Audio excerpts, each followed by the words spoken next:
Ladies and gentlemen, welcome back to the TrapDraw podcast. I'm TC. As always, I'm joined by my esteemed colleague, Mr. Big Randy. Sir, how are you?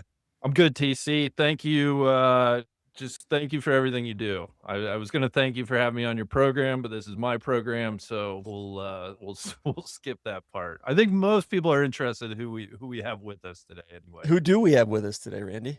Well, Ryan Whitney is here to help us. TC, you and I are neophyte puckheads. I think you're becoming more of a puckhead than I am. We Quickly. wanted to talk a little hockey, playoff hockey, NHL. So we're just gonna ask Ryan a lot of dumb questions. But that's later in the episode. He's a big TrapDraw guy. So we got a somewhat regular run of show. We're gonna monitor some stuff. Mea culpas, all the good stuff, TC. Yeah, Witt's got his Philly Cricket Club logo I, on I I today. did. I played golf today. I wore this. I said, "Well, this isn't a show about golf, but I'm gonna wear something with golf relation." I got my Chiclets hat. Boys, thank you. I'll tell you, I've been listening for a long time. Obviously, I know Solly a little bit. Listen to No Laying Up. I don't know when Trap Draw began. First one I listened to, I was like, "What's this?" I'm like, "Oh, this is just a straight up like gong show." I guess that's a little bit of a hockey term. They talk about anything and everything. I love it. That's why, Randy, when Tron asked me to come on, he's like, "Well, we'll do a hockey segment." I said, "No, I got to be on for the whole thing." Yeah. That's my request. If I'm gonna do the hockey, I got to be a part of all the monitoring and all that stuff. And when I mentioned on Chiclets I was going on here, a lot of people reaching out, very excited that I was joining. I think a show that they also listen to along with Chiclets for some crossover.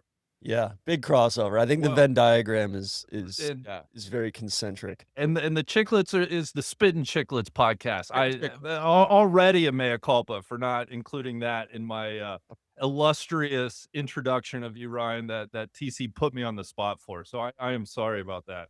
Well, I'm gonna probably have to explain like what offsides is to you, so I get that you don't know. No, he's I not know like that. offsides. We're not Randy's that. been Yeah. Randy's dad dipped his toe, and his dad's a big Red Wings Yeah. fan. I did Yeah. love that was my team growing up, so I liked hearing that about Big Randy's old man. So you were a Red Wings fan growing up in Boston? I was an Yzerman fan. Okay. Like that was my guy, and I liked the Bruins a little, but I was kind of more like a fan of him. And then the Wings, when I was 14 or even 13, they lost in the conference final to Colorado on that dirty hit by Claude Lemieux. And then that was like, oh, and the Wings won the next year. They won the next year, and I was kind of in. And things have obviously changed since I played and stuff. But I was Yzerman and Wings, and I remember the Red Wings jersey I got for Christmas. I was probably 11 with the C on it with Yzerman. 19, that was my number. I still have that jersey. How about this for some bona fides here, Ryan? One of my earliest memories is speaking of Iserman, the St. Louis Blues. I believe it was Game 7 from about the blue line, top shelf. Am I nailing the hockey lingo? Is that? I Hey, mean, one you're of the just most crushing. iconic shots, endings. Like that's always gonna live in my mind. Right where the crossbar meets the post. Unreal. The celebration, him jumping behind the net. Yeah, that's a good one to remember. I mean, and you said top shelf. Yeah, we're buzzing right now. Boys are flying. Well, before we get too deep into it, we'll thank Mr. Jeezy. We'll do that right off the top here. We got some life stuff. We got some sports. Obviously, some hockey, some monitoring. We'll check in on the Vrabel Rossini situation. We got an on the ground correspondent here. Boy, Just a lot of things flying around right now. Randy, let's thank Rhoback as well. We got to thank Rhoback off the top here. Spring is kicked into full gear. So is Rhoback, our favorite subtle dog. I'm Rhobacked up. I was flying. I'm wearing my green for my birds. Randy, I was up in Philly yesterday. We had our high noon show up in Philly last night, and I was walking through the airport today. I saw a lot of subtle dogs in that bus stop of an airport up there. So this is one of my favorite pullovers. Soft, kind of, you can dress it up or dress it down. It's got some class to it. Got a couple new polo types. They got the Tailwind polo. Got a couple of those en route to me for our Scotland trip coming up. We've got the boxers just came out, Randy. I don't know if you've dabbled in that scene. Not TC. I'm kind of itching to get in a pair of boxers. I though. have, boys. I'm disgusted. We're rollback people at Chiclets. I can't believe I don't have my rollback on. we get every interview. Last question presented by Rhoback. 20% off all polos, hoodies, Yeah. joggers, Through the end of this week, right? RHOBACK.com/chiclets. I apologize, bro, but I am Rhoback to the core. That subtle dog, TC. I love it. I love it. I'm more of a briefs guy. I'm more of a, I'm not like, I kind of moved over from boxers to the, athletic briefs, maybe a decade ago. So I'm going to have to maybe try these boxers out. But yeah, use code DRAW, 20% off your first order through the end of the week. Draw. Just as Yeah, Whit no said. chiclets on, no Yeah. chiclets on this one. I think I Hit just got a that free draw ad code. read for our show in here, boys. I love it. Well, you know what? With that, I'm gonna open up a beer. It's 6:00. I flew American Airlines up and back, two American flights, in 2 days. We were on time though. A little bumpy coming back into Jack's today. So, Randy, we got a couple mea culpas. There's some residents of Birmingham, England. Birmingham. I don't know how to pronounce it. They're not happy with me that I called Manchester the second city of England. Interesting. But I stand by that. I think, if I think the Manchester metropolitan area is much more relevant than anything in Birmingham. So, Okay. Yeah. and then people are all over They you. say it's Yeah. Birmingham. I don't know. Like, it could be. They didn't even, like, I think I was close enough. They were just but- angry. Exactly. I probably would be too if I lived up in the Midlands. Yeah. And then they're all over Randy for his pronunciation of digestive biscuits. What Well, I don't know. were they I what don't were they know. upset about? I don't know. I thought they were called digestifs. I think that's French. Oh. Wait, is that Well, I how did you take a say lot of French. digestive? Yeah, but I swear it's spelled. Maybe that's just what DJs always called them, and DJ and Solly beat up these digestive biscuits, Whitney, when they go across the pond. They're these like little cookie things that are supposed to be packed with fiber. Truthfully, I don't know if they actually work. But I've eaten a lot of them. Huh. Digestive biscuits. Yeah. Yeah, there's nothing about digestive. So I will apologize for that, TC. That's on me. It's not like aperitif. No, yeah, I'm listening too much to DJ and Solly.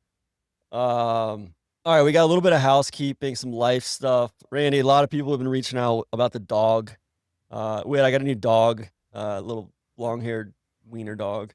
I heard last episode where you weren't sure about the name. Yeah. So we've come Yeah. up with a solution. Robert the Bruce. So Okay. and his friend, his friends call him Bob.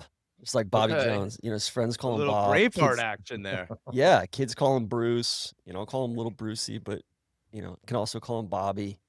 I like Bobby that. Orr, Bobby Wagner, Bob McIntyre. You Yeah, call, you know. there's 100 names for Yeah. him now. Yeah. Big shot, Robert Bob. Ory. Yeah. Let me ask you, So- was that dog, was he trained? Or was that all on you guys? The new dog? Yeah. Oh, I mean, we Oh, just I got think him he's like brand new, like 8 days very ago. young. Yeah. Oh, okay. All right. Yeah. It's a He brand weighs new like 3 puppy. pounds. Yeah. Oh, Puppy. how's that Yeah. going? It's good. He's been great. He's fitting in. We have an Aussie Shepherd who's about 60 pounds, and he's been awesome with him. Like, he kind of just, Bob, Bruce, whatever. He just kind of tries to play tug of war with him, and he kind of lets him win, and then he just drags him around the house for 5 or 10 minutes, and all that. So it's funny. Like, the little dog acts like a big dog, and the big dog kind of acts like a little dog. If I may, we're flying with, you would know this. We're flying to Cincinnati tomorrow. My wife, our somewhat newborn baby. So that means I dropped my dog this morning off at boarding. TC, apparently they're running some like Woodstock day today. They're like, make sure to at get him here boarding? by 10 a.m. We're having a Woodstock party. So I cannot wait to see pictures coming from, we take him to Houndstown. And my wife is giving me grief because when I called over to make the boarding reservation, they have these like townhomes that they call them. But then the lady was asking, well, we have townhomes, but would you like to put Arthur in a luxury suite? And I didn't the even name of ask, this I didn't even place? ask what the difference was. I didn't ask what the price difference was. I was just like, yeah, sure. Like, I'm leaving my guy for a week. Let's Yeah, like, give him the best treatment possible. What's the name So, of the place? Houndstown? yeah, Houndstown. So my guy Arthur's gonna be living in luxury this week in the in the I think they're like the luxury penthouse. I forget what they call them on the website, but he's in it. So So did your Offering wife fully interactive doggy daycare. was your wife like, "Why'd you pay extra?" when you said giving you grief?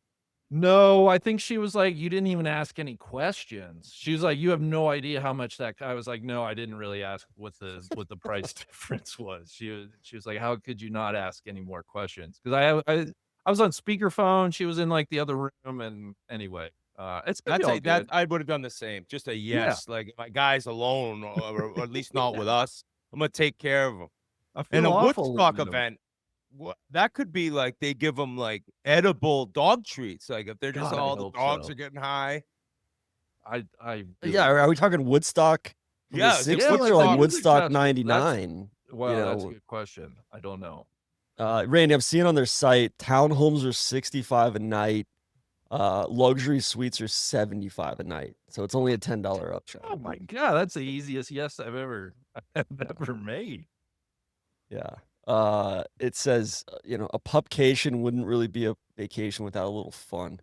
The stay begins with all-day play in our fully interactive doggy daycare. Throughout the day, they'll engage in natural pack play with their specialized play group in our spacious play areas. Then they'll retire to their private dog boarding suite or townhome to enjoy a good night's rest.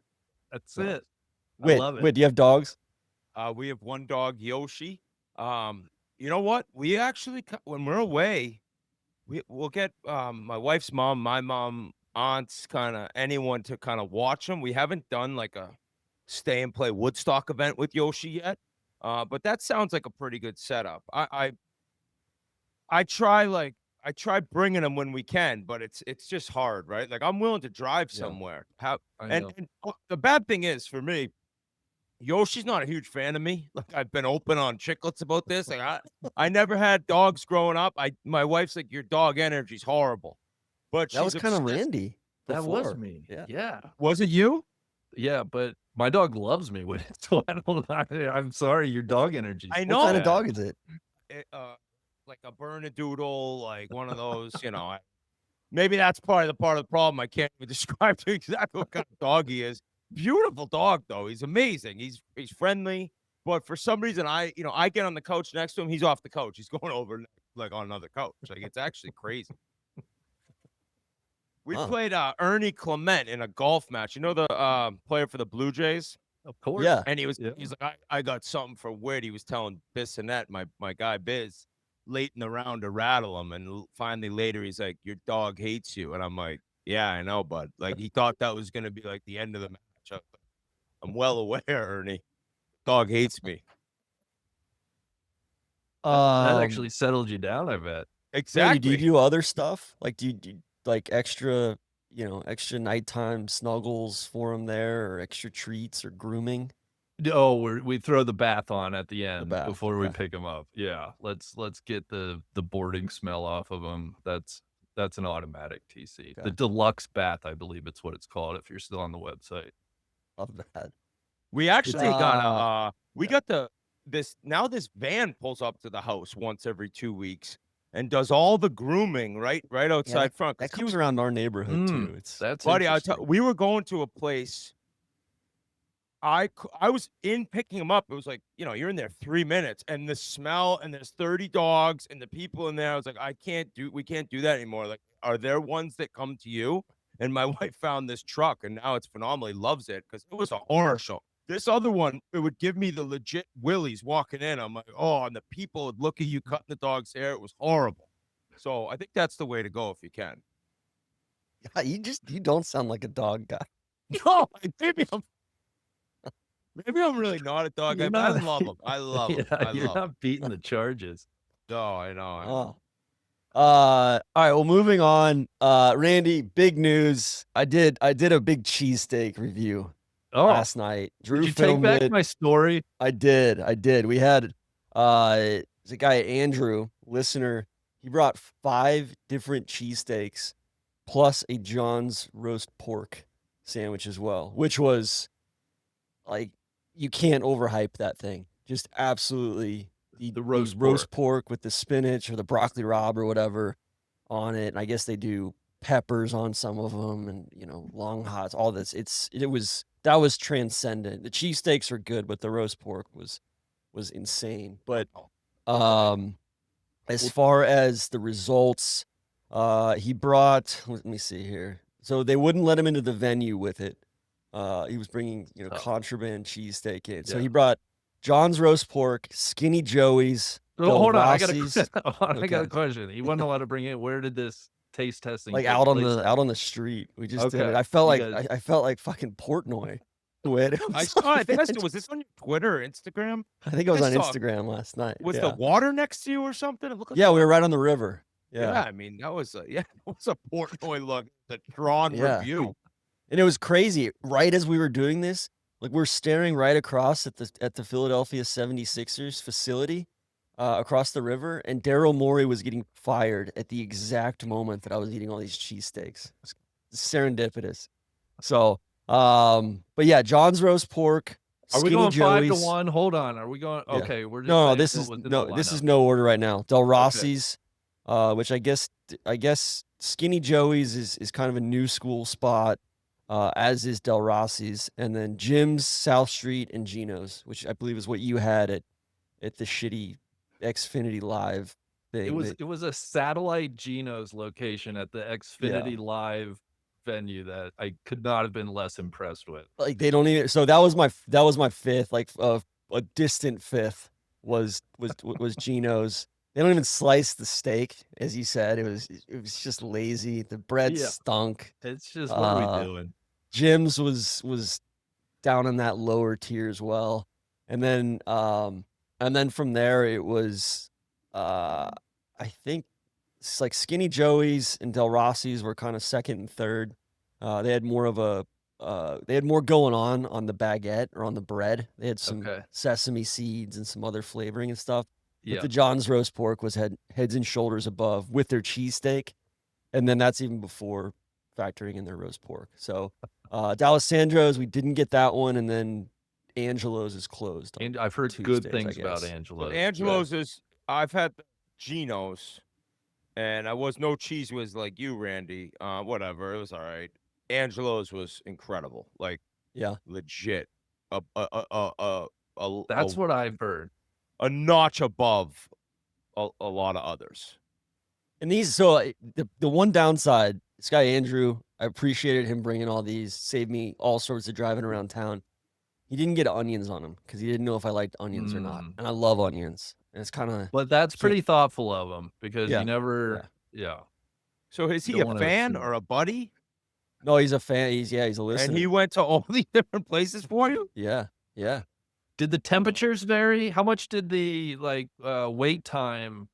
Because I'm sure the order We in which you factored picked that them in up a little probably bit. You'll factored. see that in the video we did. You'll see that it was awesome. blind tasting. He took them out of the wrappers and everything. So, All right. but yeah, it was I was full afterwards. I'll just say that. What a move by that guy, though. Oh, legend. So I need to send him some swag. And then Randy, last thing, just on the monitoring with life stuff, I got an email out of nowhere from Cracker Barrel. This is this week. massive. This is massive. That wait, I'm not sure if you heard this one, but just had some bad experiences at Cracker Barrel lately, and it was kind of a moment of disillusionment for me, of like we can't even get Cracker Barrel right these I remember days. this Like, episode. It was, you were down in the dumps, dude. It was like the Yeah. end of America in a way. Yeah, so this is from Tammy. She said, "Dear Tron, thank you for the feedback you shared on the TrapDraw podcast. It was passed along to us. We sincerely apologize for the experience you had and for any disappointment it caused. Please know that your feedback has also been shared with our field leadership team for review, and we're addressing it at the store level. We take concerns like this seriously, and we truly appreciate you taking the time to bring it to our attention. We're sending you digital compensation card to your email address. We would like to invite you back to enjoy a meal on us. Not necessary, but appreciated." So wasn't So looking this for a is what- freebie. This is Yeah. one of those where I think, like, you're speaking for the everyman, but there are some people probably like, I've been saying this for years. And then Where's I my sent it gift on the card? TrapDraw, and they Where's reach out to mine? him. They weren't doing shit for me when I was losing my mind. Exactly. Pass Yeah. that gift card on to the people, TC. Yeah. That's what you Yeah. need to do. Maybe I'll send the gift card to my guy Andrew who brought the cheesesteaks. There you go. So Oh. So I've never been Uh, to a Cracker Barrel. I know. really, They're not up. They're not. They are in the Northeast, I think. I but think they've they're- got them in like Western Mass, right? Yeah, they're definitely around here, but never. I've never been to one. My wife's a big fan, but then she said, "Yeah, I think it went downhill. Then the logo changed disaster, which they went back on. Correct? They got canceled. Yeah. They got So I mean, I think at one point I'd been to every Cracker Barrel between Lake City, Florida, and Detroit, Michigan, along I-75. So it was like your Horde. family's thing. Like you guys. Yeah, were, we Cracker- we lived in Toronto for a couple years, so we would just beat it up on the way down to Columbus or Cincinnati or Dayton, and then grew up in Atlanta, so we would just beat it up through Tennessee and Kentucky as well. So what's your go-to chain restaurant? Man, I'm not much of a chain restaurant guy. Like I was a Chipotle guy. Maybe I'll get an email from them. It's disgusting now. I don't know what the hell happened. Chipotle was like my go-to at least once a week, if not twice, most of the time. It's dog food now. I don't think I'd give it to Yoshi. I was a Chipotle guy. Chipper. We did some like ads with them, I think, one time.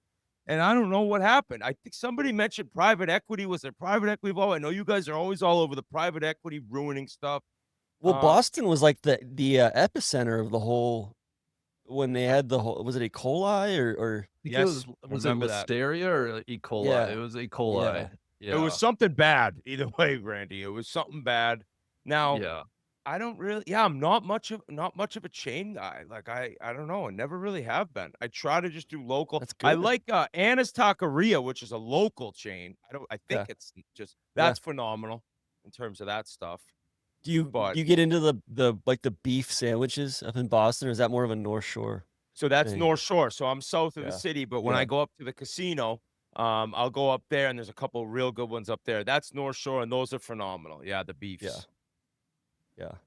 You ever do Skyline Chili in No, Cincinnati? that's been a big thing at Barstool. I thought that looks just I couldn't tell you. That's No, the last don't thing I- judge it. Don't judge Yeah, it. it's Don't good. But judge That's Randy, I'm really not good. even like a chili guy. The cheese on like the That's picture tough. of it, and I'm not Yeah. somebody that's just judging.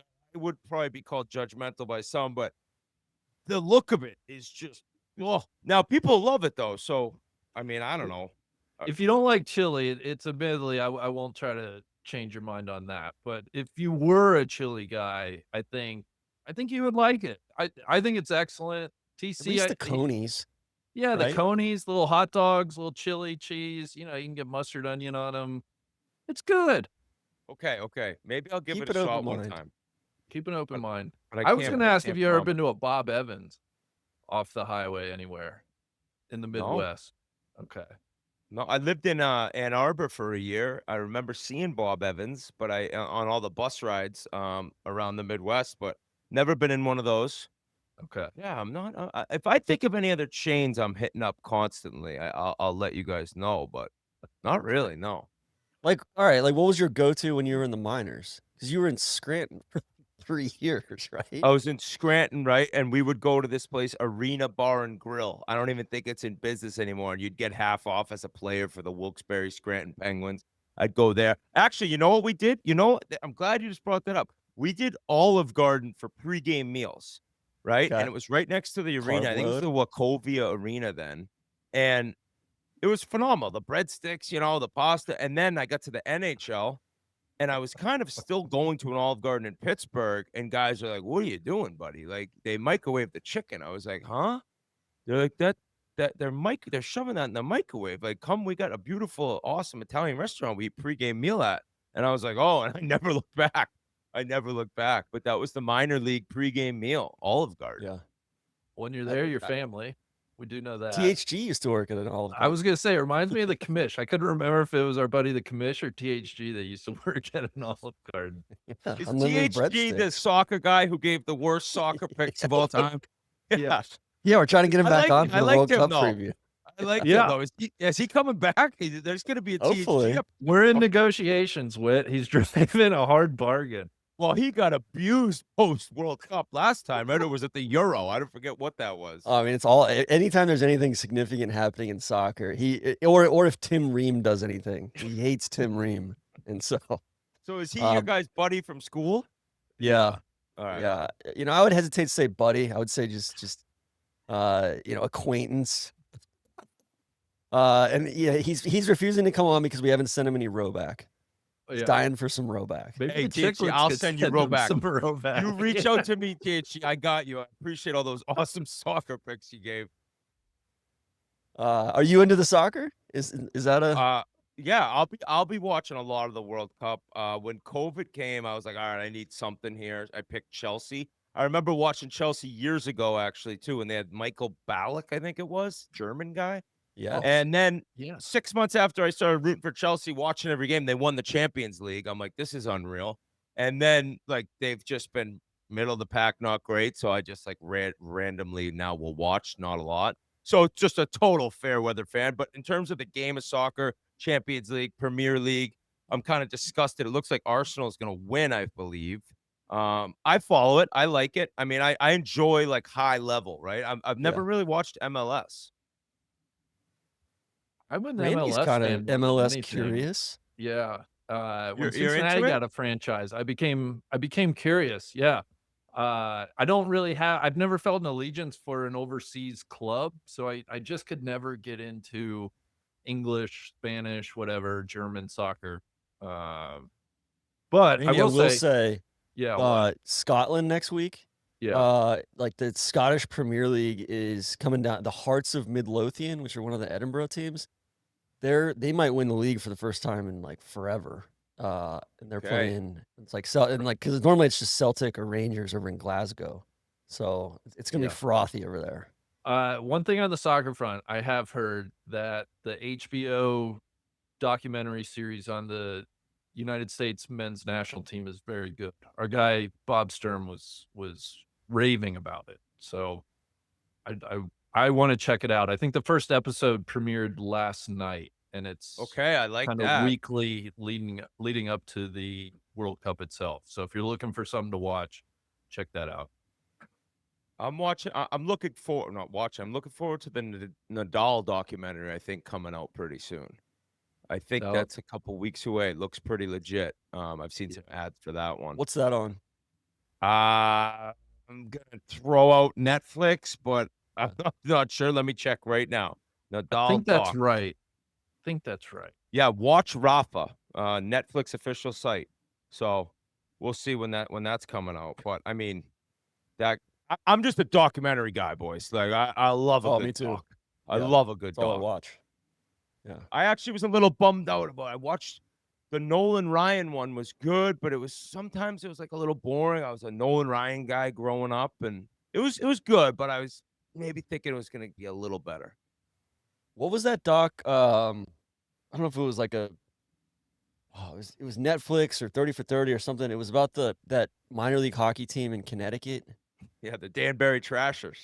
Yeah, that was sick. That Was that the That one was the unreal. Mafia's guy that his kid was running? Yeah. Or was it- Yeah, yeah, maybe, Allegedly. allegedly we had him on. Allegedly. We had him on the Spittin Chiclets. Oh, yeah? He was great.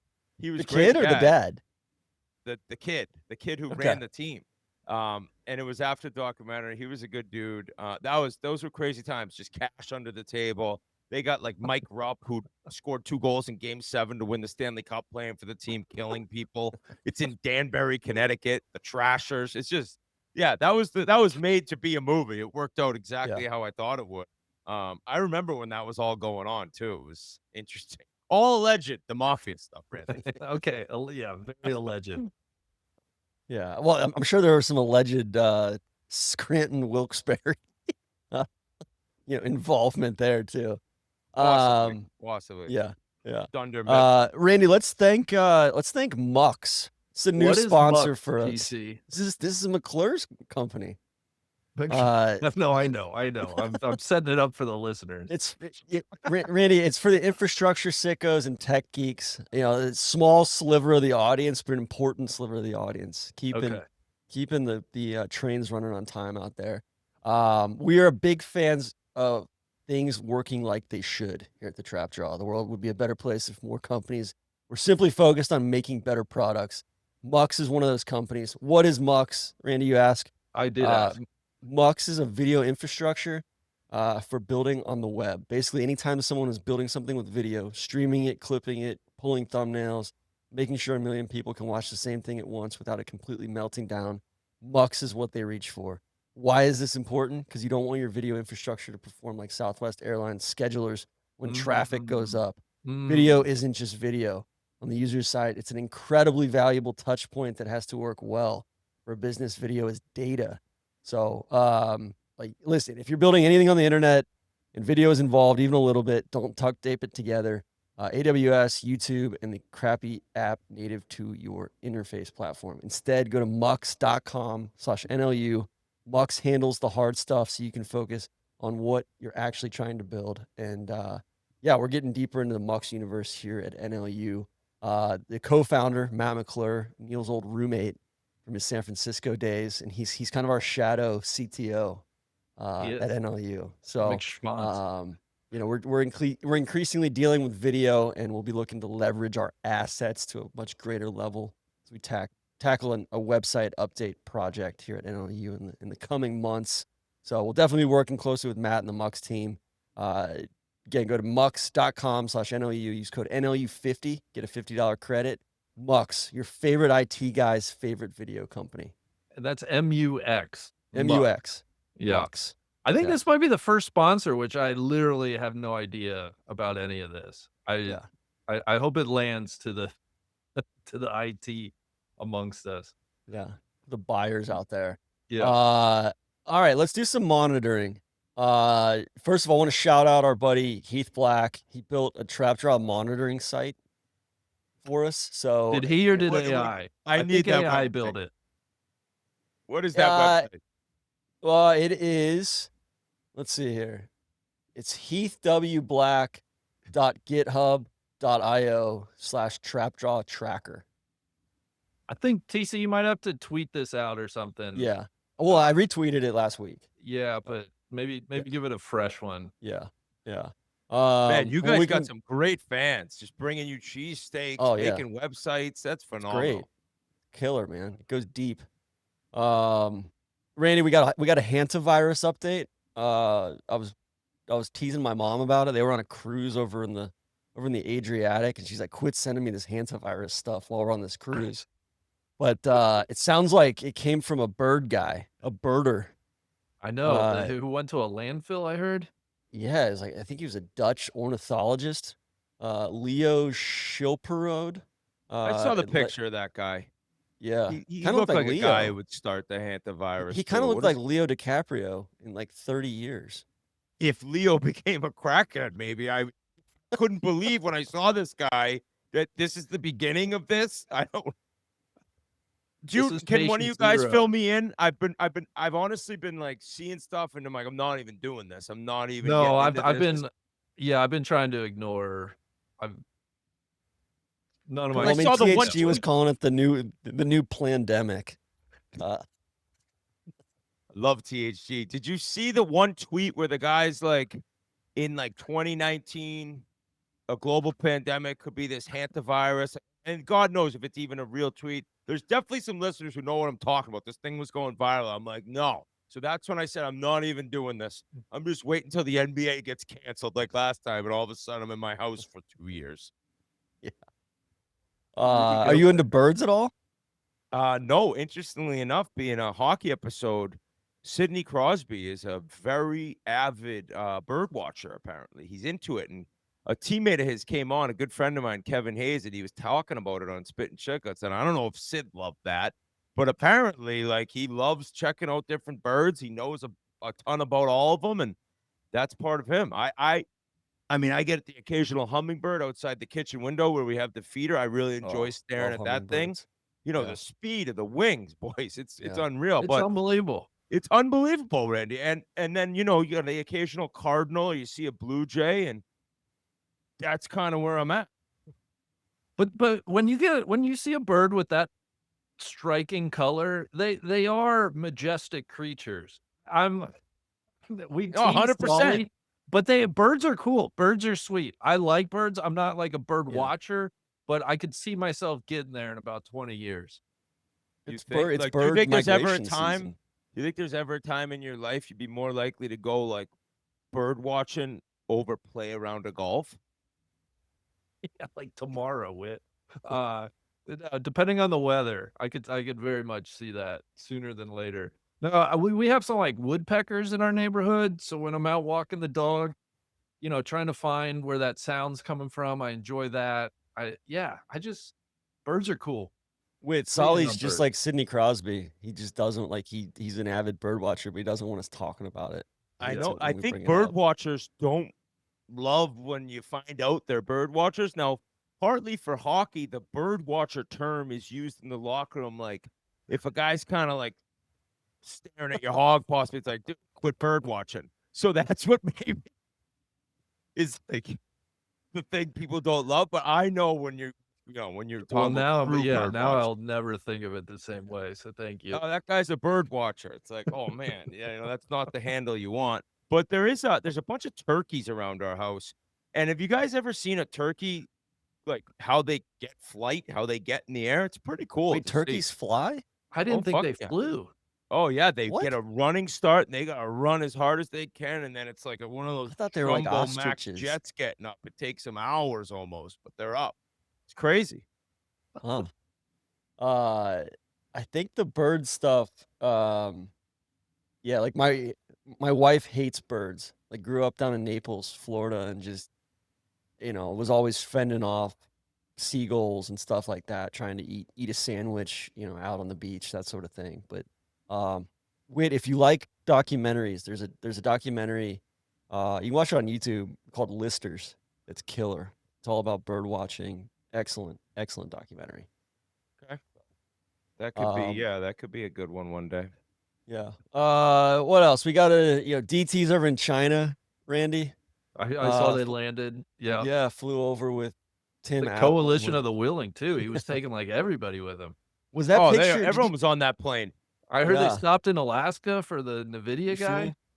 I saw Rubio with the same jumpsuit on that the guy from That's Venezuela they Maduro? got it had on. That had Yeah. to be that's on purpose, right? Just show off that Nike. Was the picture of them all eating Panda PF Express? Yeah, Is was that real or was that I think it fake? was fake. I thought the same thing though, because weren't they in the same seats when the McDonald's picture came out? That had to be a fake. But he's getting there, G's firing everybody. He's fired all his generals. I love that we don't know what's real and fake anymore. That's the problem, Randy. No, that's the fun. problem. Yeah, I could. That's gonna go well. Like, did you see the viral video? Sorry, Tron, the viral video of the horse fart. You guys see that one? No, missed out. Boys, I almost need to send it over to you right now. It's the craziest part of all time. It was mega viral. And then my wife's like, that's not real. I don't think it's real. And now it's turned into like every video. It's like, that kind of ruins it. And now I'm like, is that not real? I'm going to send it over to you guys on text. So maybe you check it out when we're done. But Okay, amazing horse fart. that's what I need in my day. Did you guys see the mayor of Arcadia, California, got charged with acting as an illegal foreign agent for China? Like just like straight up treason. I did. You shared this with me. I had to look. Oh, actually, I haven't looked up. But where is Arcadia, California? That was my question. I think Arcadia is like east of LA. Yeah, That's east of SoCal. LA. Okay. I think you would call that Inland Empire. Okay. It's like east of Pasadena. I see. So, yeah, west Interesting. of Ontario. Yeah. So we may have to check in with Poosh on that one. Is Right this by Eileen, Pomona. Eileen Wang?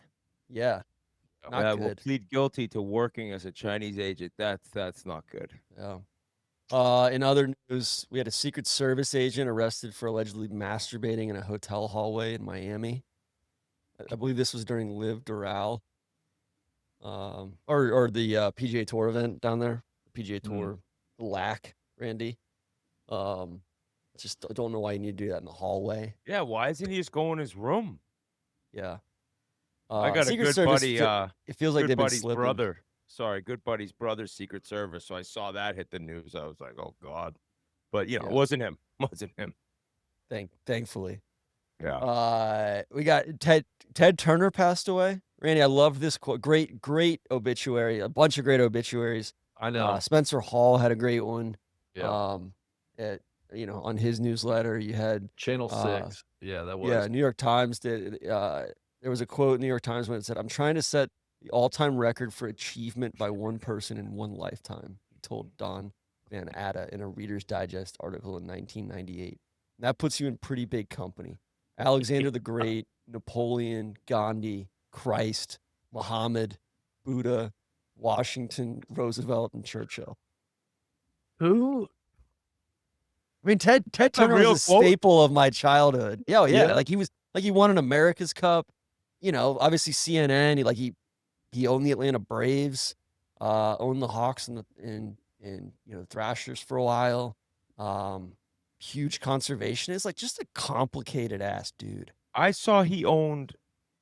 I want to say, you're gonna have to do a mea culpa for me next episode. Like 400,000 acres in Montana or something. I think even more than that. Like, Yeah, yeah. So I yeah. think a lot of the stuff, it sounds like it was amazing in terms of like buying land and then keeping it from being developed, which is probably a good thing. I was gonna say, I think it was like for conservation. He just over bought a 2 shit million ton of acres land. Yeah. across 6 states. He also owned, I think, like a large percentage of the world's buffalo or bison. Ted's Here- Montana Grill. Can I tell you the take that I've heard around Ted Turner that I find myself very much agreeing with, and I'd be curious how I'm sure you guys heard this too, but I'm curious your thoughts.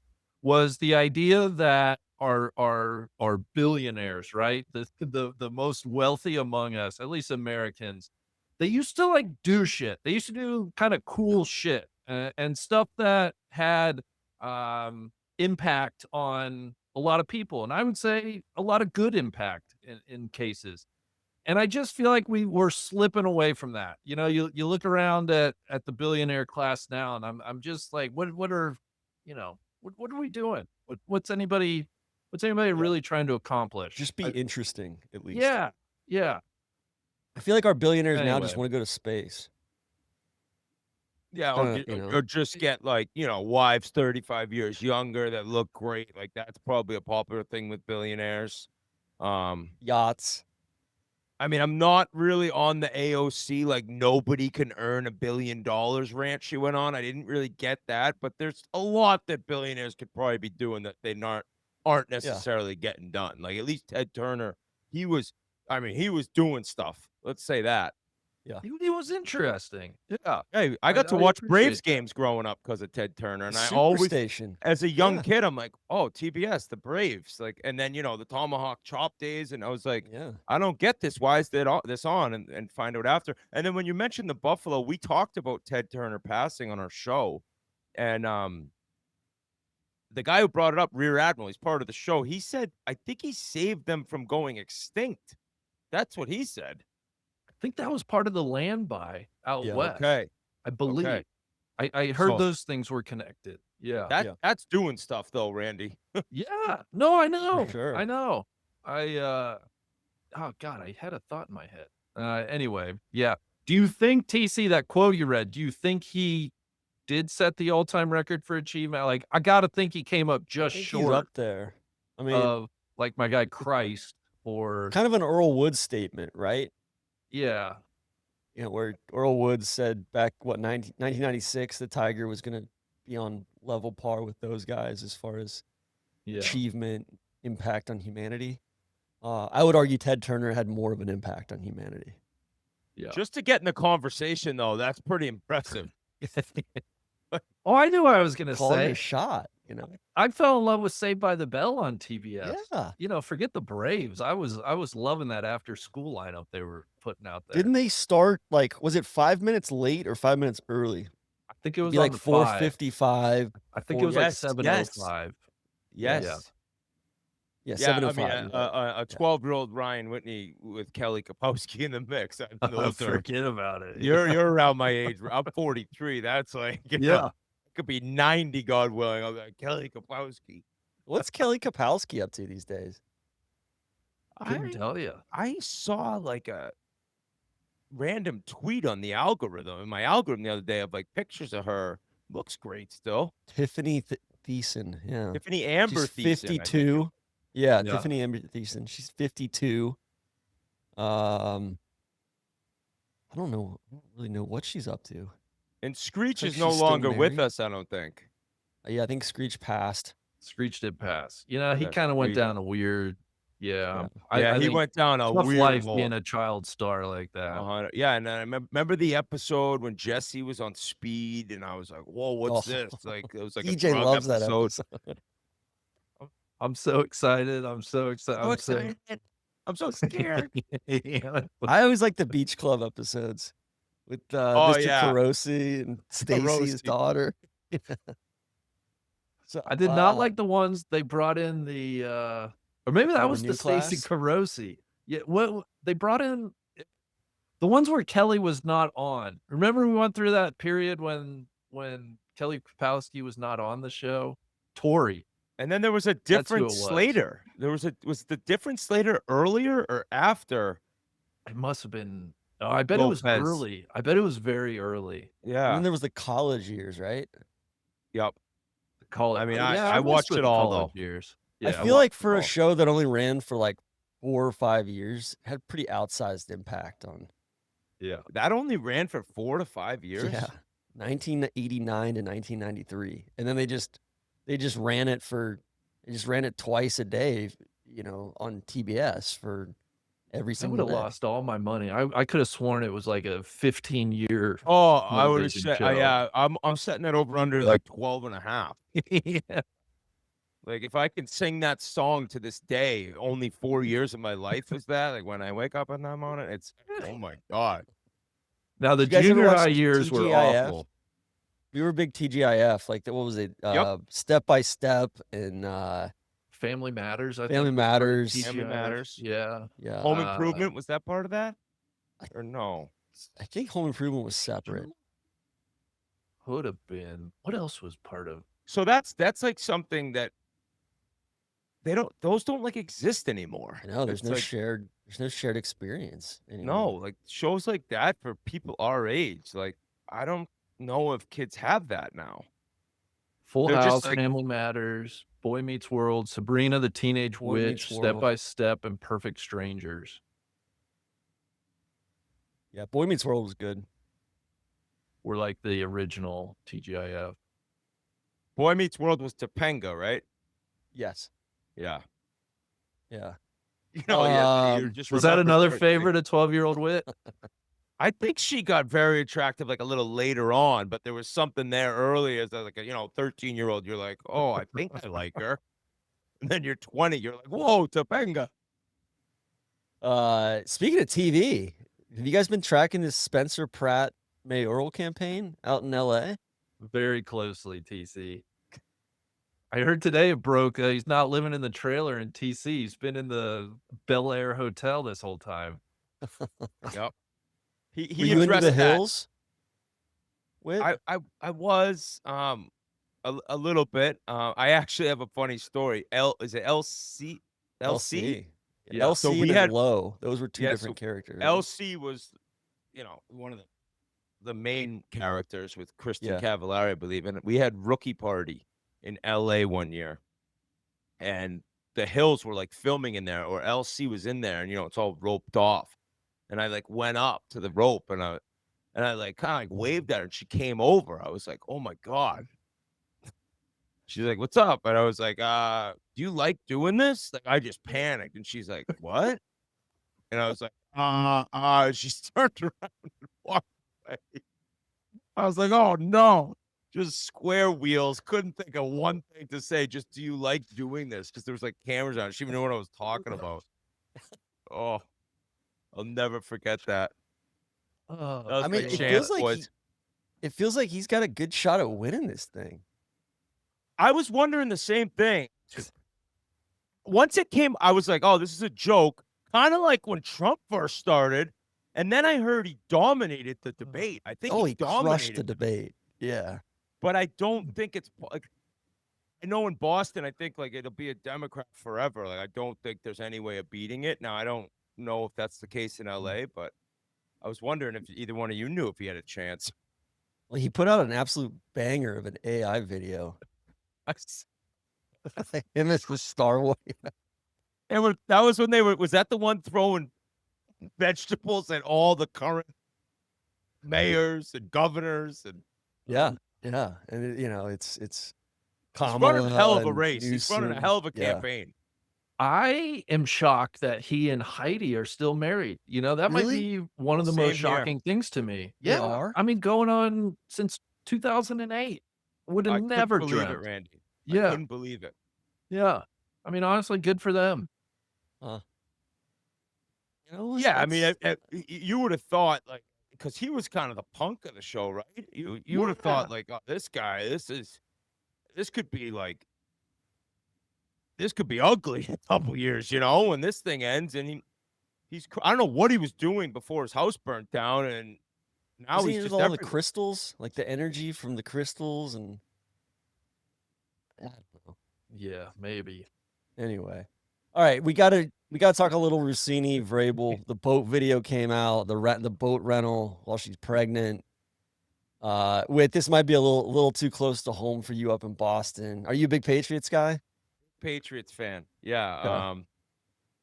Yeah. We've had some interesting run-ins with I think women and the top dogs in our organization, boys. It's odd. You got the owner stuff at the massage parlor. Orchids.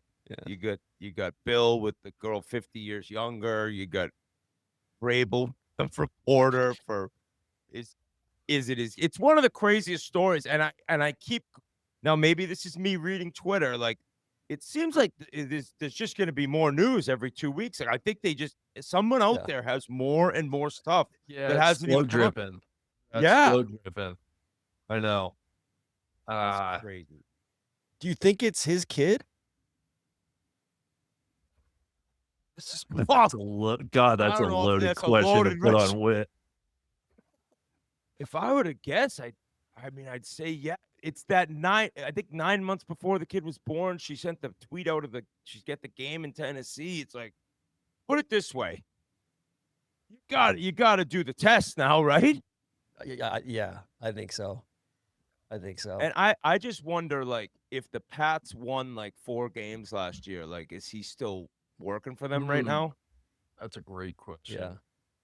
What I feel really bad for the wife and the husband. Like, totally. How can you sure. like they're just some of the shit that she said about the husband? Isn't she still with the husband? Weren't they just spotted together though? A picture came, but people are saying that could be a photo op. And I saw something where it's describing how it would be a photo op where he's making sure you could see the ring on his finger on. He's got the hat backwards instead of forwards, it's him. Yeah. It's crazy though, boys. And like there's people saying that the Falcons may have a case to sue for tampering because the Julio Jones trade, like the stuff that she was tweeting out about that, trying to suppress his value. You've got Antonio Brown weighing in on X, the everything app. In that case, hey, he's taking the moral high road, talking about how fucked up this whole thing is. Yeah. When Antonio Brown is concerningly rational. Yeah. Oh, Antonio Brown said, "It's got to be true." Yeah. I mean, the videos though, that is the worst part. Where I want to say there's 5 of them out there, like basically shitting all over her husband. Like, Right? the one clip was a Barstool clip. They're playing like Barstool Feud, and she's like, yeah, it's the question, what do you do with your eyes closed? She's like, make love to your husband. It's like, oh my God. And Vrabel was on the game. He was in the game with them. Then she was talking about how crazy she got down in Miami. Yeah, it's just weird stuff. Do you think that she has any chance of like, a second chance? Like, I think Is she she's gonna. done? I think she's gonna come out and try to take back her story and just light people on fire a little bit Yeah. and say, "Hey, here's how it went down." Um, yeah, I don't know. I mean, I can see your guy Portnoy bringing her in. Like how? I mean, that would be all the headlines in the world. He just keeps saying, it's all about winning football games. That's what we care about in New England. He's been he's been a pro in terms of kind of Just like deflecting away Michigan, from too. the story. Now, who knows? I'll probably end up getting sued now, saying I think it's a Syracuse kid. This is all alleged. If I get a lawsuit for Alleged. that question, you Alleged. guys are coming with me. No. Alleged. All right. Have you been following the JP Morgan stuff? The lady with the alleged cannons? Oh yeah, that was unreal. But that's not true, correct? Maybe very unreal. Yeah. Where do we stand on that? He TC? refiled it though. He refiled the thing with all sorts of new allegations and allegations of a threesome. That I've was got a some. top 5 day in Twitter history that day. Yeah. It was the memes were. That's where I feel like the logical conclusion is that Vrabel and the lady with the alleged cannons get together. That would be the best conclusion to this whole thing. So Alleged Oh. cannon. And then was the picture of her standing on the desk with kind of cannons? Oh, that was a real AI. picture? Okay, That was there AI. you go. No, I was like, yeah, there's no way this is real, right? no, But who knows? no. all right, a couple other things in monitoring. Randy, there was a big drug bust at our alma mater I saw that. That was last week. That was big The- time. at the Yeah, I Dirty think somebody South. was stealing coke out of the what fraternity house was it? I think it was Pie Cap.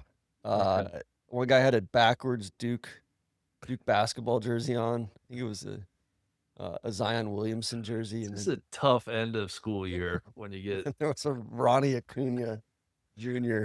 jersey How'd as the well. year which go, honey? Yeah, got busted at Which the end of the year. kind of like we did a lot of stupid shit. We were never moving bricks of cocaine. no. We wore a lot of those jerseys though. Like I had a Darko Milicic jersey that was my pride and joy. Yeah. Yeah, I broke a window when my door was locked to get into my apartment in college. I never cut up pure Colombian cocaine in a backwards Duke basketball jersey. That's tough. Sean one time got arrested in a Deion Sanders 49ers jersey Like 5 days before my 21st birthday. For for what? being underage in a bar. Yeah, it was number 21, and this cop walks up like 1:55 a.m. and he was like, "Hey, you're number 21, but you don't have a wristband on. Are you 21?" I was like, "Fuck." It was bad. How'd you get in So- there without a wristband?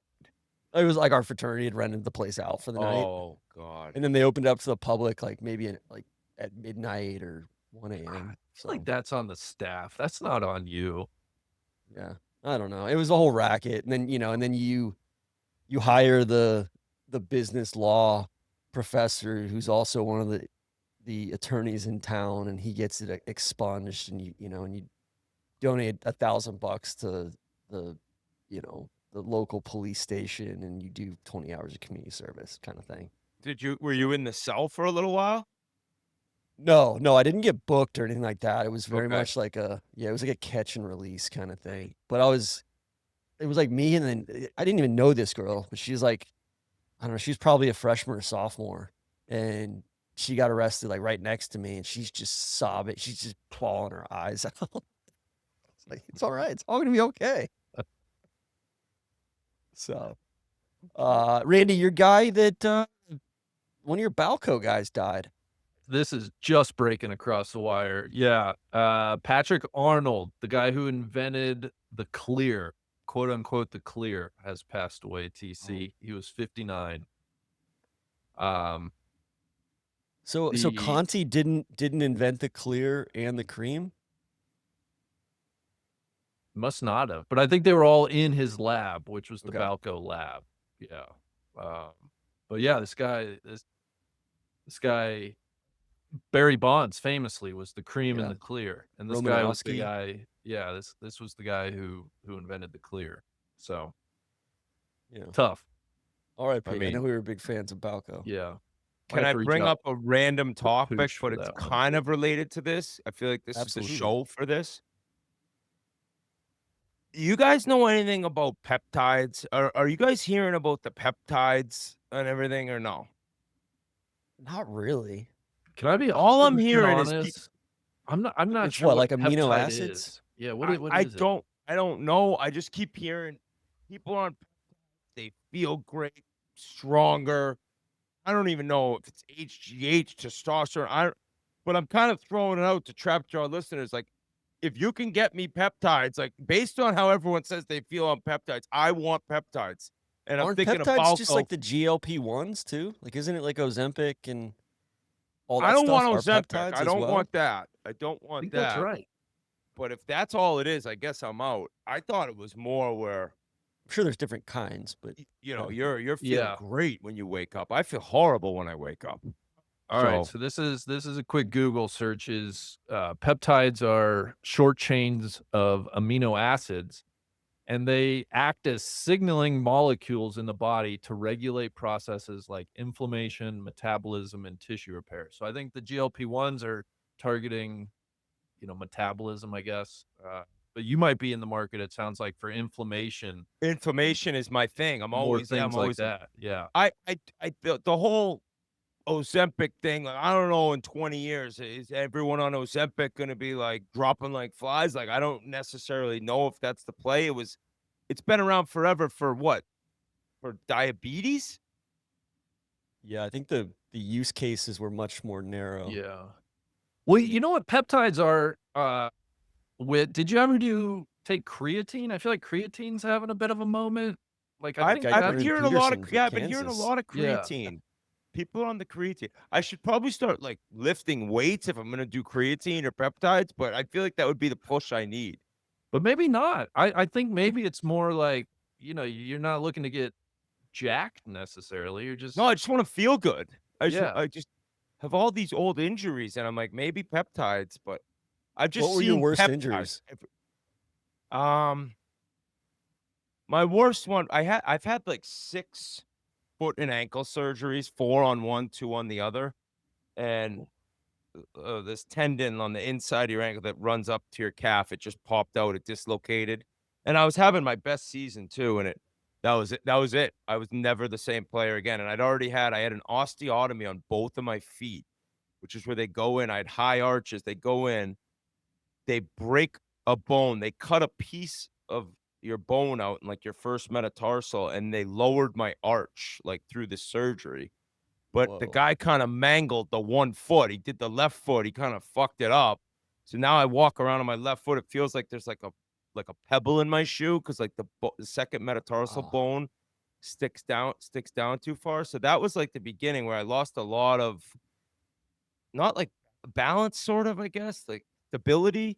And then all of a sudden the right ankle went completely in Edmonton. And next thing you know, I was playing in Russia in the KHL boys. That's how that goes. How long were you in Russia?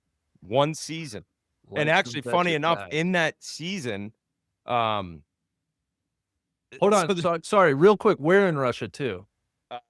Sochi, where they had the Olympics in Okay. 14. That's a pretty good It's the San Diego place of to- Russia. San Diego of Russia, boys. It never really got that cold. It was like right on the Black Sea. I had this beautiful apartment, but they would do this thing. There's a thing in Russia called the Russian gas. Now, I'd heard about it where, like, you go in, you put this mask over your face before the game, and you're flying around. And I was like, oh, I'll try that. Ours was a little different where they just gave you an IV of something.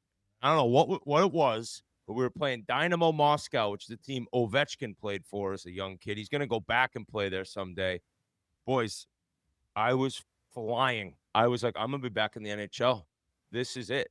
I guess I should have known they put something in me, probably like Jesse Spano had probably at that episode. amphetamines plus But- peptides. Yeah, I don't know what it was, but I was flying. I was the old Ryan Whitney. And next day at practice, I couldn't skate again. I was like, oh my God, what was that? What was that? Oh, Russia. It was, you know what? I was there. I was like, oh God, I can't wait till the season ends. And then when it ended and I went home, I was so happy I did it. Never in my life have I appreciated the United States more. Landing, oh my, I'll never forget like the first week home. It was just incredible. I used to have a desire, not real, but to do the Trans-Siberian Railway. I thought would be interesting, and now I'm just not sure when I'm gonna get around to that. Moscow is amazing. Moscow is amazing. It'll take you 3 hours to go a mile. The traffic, it makes anywhere over here look like nothing, but it is an incredible city. Like, How was St. beautiful. Petersburg? That was beautiful. Like the nightlife and everything in Moscow is probably a little more intense, but St. Petersburg's really nice. That's the best place to play too. They pay the most. SKA, St. Petersburg. Great hockey. What was the worst place to play over in Russia? Oh my God, this place called Severstal. That was the name of the team, boys. Have you ever heard of a drug like crocodile? You ever hear that? Like Severstal, Russia. Oh, Sharapovets. That was the name of the team. Was Severstal. It's a Russian company mainly operating in steel, but the city Sharapovets. Boys, it's the worst place in the world. Now, maybe not the entire world. I haven't seen the whole world. It was horrible, disgusting. The pregame meal, I couldn't believe it. And I think this drug crocodile, like that was like one of the main spots. It was hitting Sharapovets, Russia. A true dump and something I'll never forget. I couldn't believe guys played there. I couldn't believe if you were an import and you signed in Sharapovets, you're the craziest person I've ever met. Whit, real quick, best 5 Russian hockey players to play in the NHL, or I guess Wow. not play in the NHL. Not play or play? Well, Either either one. way, were there any greats that never made it over to the NHL? Yeah. Before like the 90s, like Yeah. I'd say mid 90s, like Mogilny came over and Fedorov came over. Before that, they had credit. Boris Mikhailov, Vladislav Tretiak, the goalie. They were like superstars. They came over one year. I don't know exactly. They played the NHL All-Star team and beat them like 10-3. It was like, it was, they changed the game. But in terms of like the names people know, obviously you got Ovechkin. I'm going to put Sergei Fedorov there. I'm going to put Pavel Datsyuk there. Oh my God, boys, this is The tough. mayor of Danglestan, TC, Pavel Datsyuk. Oh, a legend. I think at one point, if you asked Siri, like, who is the Magic Man, it was like Pavel Datsyuk. She'd answer you back. Kucherov on Tampa Bay, he might end up being one of the top 5 if he's not right now. Oh my God, so many. I said Pavel Bure. Jeez, Mogilny. That's a What tough about one, Randy. Malkin? You know what? I'm gonna bring that over to Spittin Chiclets, so we end up doing our A legit definitive. top I want a 5. definitive. A list. researched. I'll send you the link to that when we do it. Okay. Okay. All right. Let's thank our last sponsor and let's get deep into some hockey stuff. Sure. It sounds like it sounds like Gruns would be a good fit for. It would have been good in the KHL, I think. You got airport, hotel rooms, long days at the course, powders, complicated supplement stacks. Just won't cut it. The Gruns I got a big bag right here. Brought them to. TC, I'm actually about to pack some Gruns to go to Cincinnati. I love it. It's not a multivitamin, a greens gummy, or a prebiotic. It's all of those things, and then some at a fraction of the price. It tastes great. Like I genuinely look forward to eating them, just like little gummy bears. Generic multivitamins only contain around 7 to 9 vitamins. Gruns have 20 plus vitamins and minerals, 60 ingredients, which include nutrient-dense and whole foods. They have low sugar or sugar-free options. Who doesn't need some help staying regular? Gruns includes 6 grams of prebiotic fiber, which is 3x the amount of dietary fiber compared to the leading greens powders, and more than 2 cups of broccoli. So save up to 52% off with code NLU at gruns.co. That's NLU at GRUNS.co. And yeah, you can stay regular. So love it. All right, Whit, let's level set a little bit on Eastern Conference, Western Conference, what's going on right now? I've been deep into this Buffalo Montreal series. It's tied up 2-2. I've got Randy, we've got a friend, Paul Connors. Yeah. Paul's a big Bruins fan. He fucking hates Montreal. And he's been riding me for like, I can't believe you would, root for those fur trappers up there. They're so soft. They're so like, I guess they called the police on on one of Chara. the yeah. Yeah. So Zdeno Chara hit Pacioretty into the boards, like where it ends, and he was knocked out cold. And next thing you know, I think there was multiple Montreal natives calling the police. TC, But- what attracted you to the Canadians?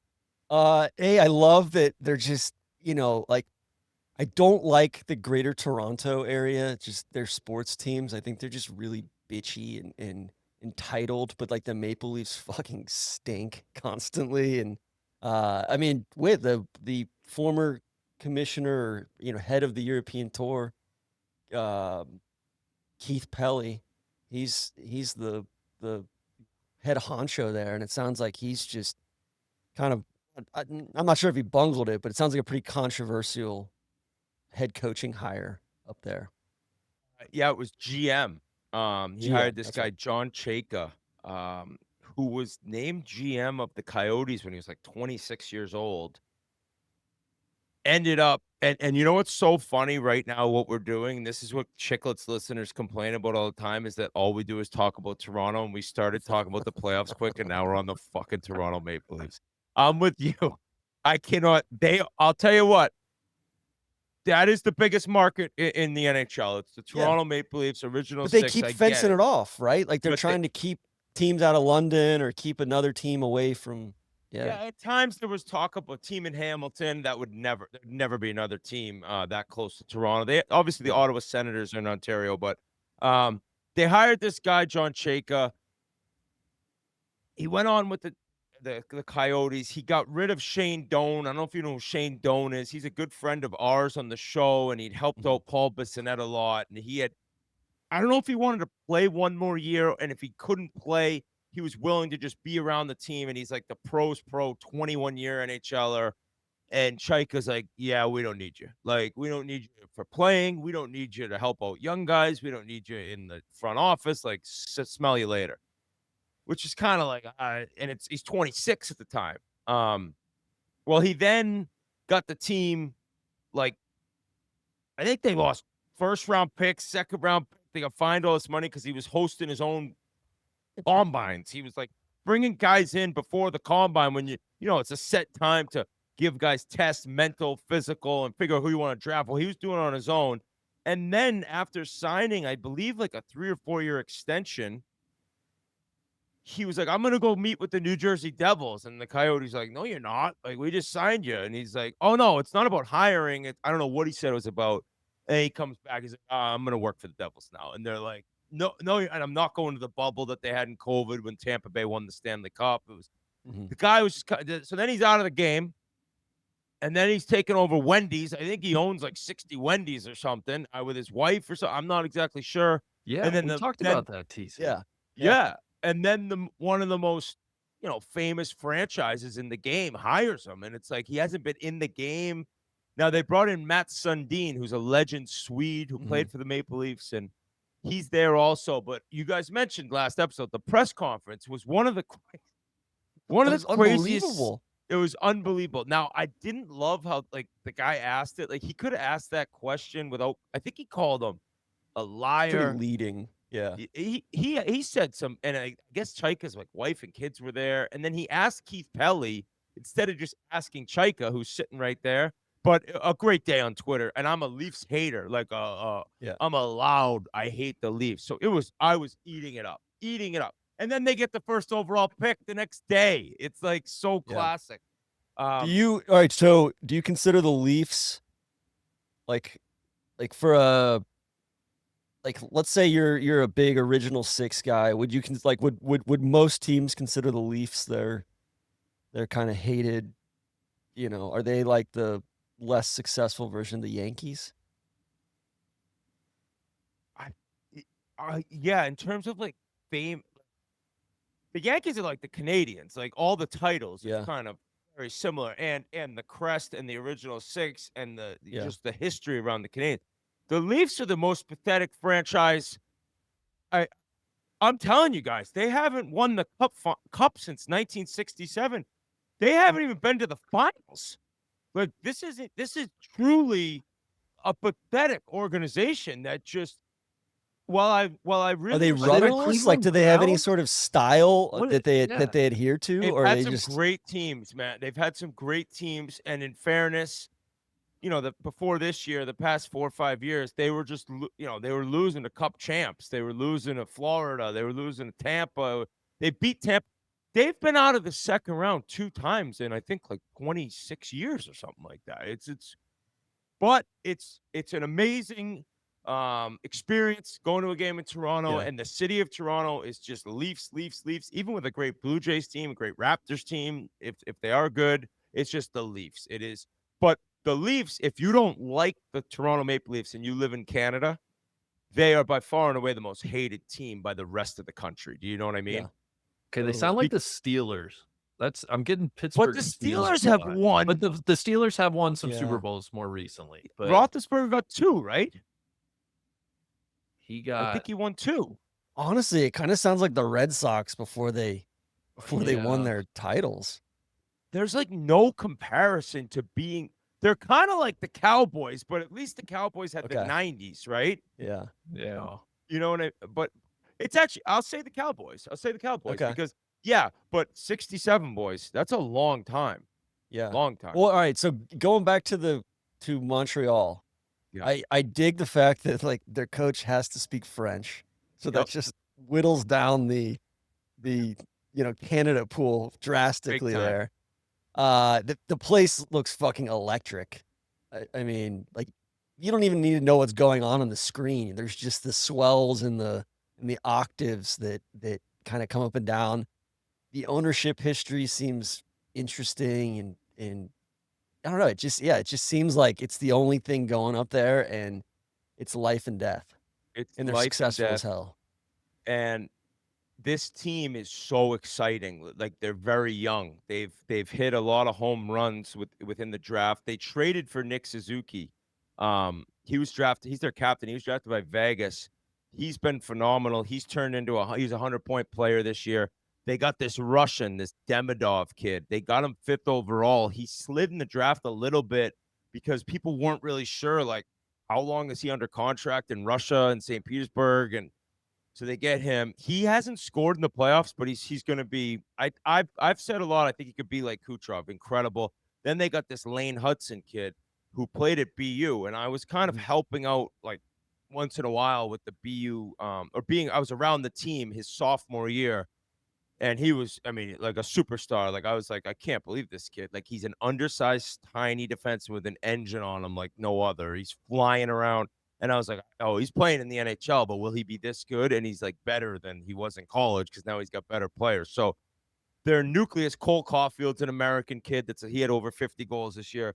So their nucleus is young, it's exciting, and they play and Montreal likes playing a flashy style, right? Like that's the city. The city has amazing fashion, amazing nightlife, like, and it is food, all they got it's up like there. I mean, artistic, right? yeah, it's like almost like you guys, if you've been to Montreal, it's kind I of like love you feel like Montreal. you're in Europe. I'm not. I love it. Yeah. Oh, Yeah. it's awesome. Yeah. And games there. So before my first game there, I remember a veteran coming up and being like, "Wait till you see this, like pregame," and I was like, "Oh," and I will forever say it was my favorite place to play. Like the seats are like this. Like I don't even know how the building code. I don't even know how they got away with it. It's so loud. They play this they play a part of the song "Fix You" by Coldplay, like with the lights off, and like that may sound a little odd, like, oh, Coldplay "Fix You." If you can Google it or YouTube it, or you can go to a game, it's so loud. And I got to experience the U.S. Canada Four Nations game with the fights to start the game with the Kachuk brothers. Now I was like, oh my God, the fact this is happening in Montreal, like it was already loud for a Team Canada game. It is an incredible place. The team's so fun to watch. And the fact they're playing Buffalo, which is really cool. Buffalo's been Kind of a a Cinderella joke. story, right? Yeah, they've been a joke. So did you guys see the billboards in Buffalo with my face on it, Randy? I don't know if you're into the hockey. I gotta look this up. So Randy, they missed the playoffs 14 straight years, and then they started this year shit again. And we're talking about them, and it was like November like 20th, like maybe And like even everybody hated the GM, right? Like Pagula hired this GM, and everybody was I like, see the billboard now. so the GM was a good player. And when he was given the role as GM, he'd kind of been in like the business side of the team. Like I think there were people like, "Oh, how is he GM?" Like I think he was coaching like younger kids. Great guy, honestly. I've met him a couple times. Really good guy, but people were all over him. like So the fan Randy, base was just like poisoned, the right? Like fan they just base was hated disgusting. everything. So they had Jack Eichel. He needed neck surgery. The Sabres wouldn't let him get the surgery he wanted to get. And at this point, the whole league's like, what is going on here? Like, they trade him. Vegas lets him get the surgery he wants. They win the Stanley Cup. They traded Ryan O'Reilly, who was an awesome player. The St. Louis Blues won the Stanley Cup with him winning the Conn Smythe as playoff MVP. They had Sam Reinhart, who's an incredible player. They traded him to Florida. He wins back-to-back Stanley Cups. He scored 4 goals in the clinching game last year. It was like you couldn't even imagine every single bad thing that could happen would happen to the Sabres. It was like, so this year they're horrible again. And I went on. I said, there's a 0.000% chance they make the playoffs. They fired their GM, Randy. They brought in Jarmo Kekalainen, who was the GM of the Blue Jackets. He's a Finnish guy. He'd been there at the start of the year, which you guys know in sports. They brought him in, right? There's already question marks. You know, Kevin Adams is looking like, yeah, over somebody's shoulder. He's like, I'm getting fired here at some point, and this is the next guy. So they fired him. Jarmo comes in, and they caught fire. They just literally couldn't lose. I think they had the best record in the league the rest of the season. But what's crazy in hockey and in any sport, like the GM doesn't, like Kevin Adams built this team. You know, like the GM comes in, he's not the coach. He's not talking to them every day. Okay, so they didn't make a coaching change. No, that's the craziest. So they're part. still playing the same style and everything. They just magically flipped a switch. Did he make any moves? Like any moves around the periphery to unlock something? Or I don't. I know that Jarmo went in there and he said to like everyone, like, if you don't want to be here, like you're fucking gone. Like, and I'm paraphrasing, obviously I wasn't there, but in terms of like, we're getting rid of any of you that don't want to be a Buffalo Sabre. And it's a wild story because Kevin Adams did build this team and all those trades he made of the guys who won the Stanley Cup. Like a lot of these assets they brought in are playing a big role right now. So it was like, did a pretty good job, but for some reason they couldn't play until he was gone. It's a weird story. And now that series is tied up, it's like, it's electric because Montreal in game 4, they were diving everywhere, Tron. I don't know if you texted me the other night about the Canadians. Last night, they were diving everywhere, which is something I didn't watch last night. Yeah. So some people say Montreal, like they get all the calls. People say that, like they got all the calls last night and they still lost. So it's wild though, because it's two teams that aren't going anywhere. I don't think like these two aren't. I don't think this is like a flash in the pan year. Like they're young and they're set up to be good for a long time now. So we got game 5 Thursday night. Yeah. It's tied 2-2. Who do you like coming out of that? You think Montreal gets it done? I think Montreal gets it done. It's one of those where usually I'm pretty adamant on one team or the other winning. I really like watching Montreal. One of my best buddies who lives right nearby me, he's a scout for Montreal. But the Buffalo fan base, and I went up there to a game to get made fun of and ridiculed for my take. And then I tried chugging a beer out of the saber sword that they give you, and it was the worst chug of all time. I got crushed for that. And just the people of Buffalo, a lot like Midwest, they're very nice people. They just love drinking, and they love the Bills and the Sabres. That's it. So I think Montreal gets it done, but I'll be happy for either team, if you know what I mean. Montreal's controlled the pace of that series. Like they've had a lot of chances. I thought that Buffalo was done. Like after game 3, I'm like, oh, they look Yeah. outmatched in game 2 and 3. And then they answered the bell last night. They did score a goal. Did you see the goal Tage Thompson scored? I haven't seen anything from Okay, last so night. We had our event last night. they're So down 2-1. He's on the power play. He dumps the puck in. It's rimmed around the glass, hits a stanchion in the glass, kicks directly into the net and hits the goalie's pad and goes in. One of the craziest, flukiest goals I've ever seen. That's So, puck luck, right? Sometimes there you it's a go. little Puck luck.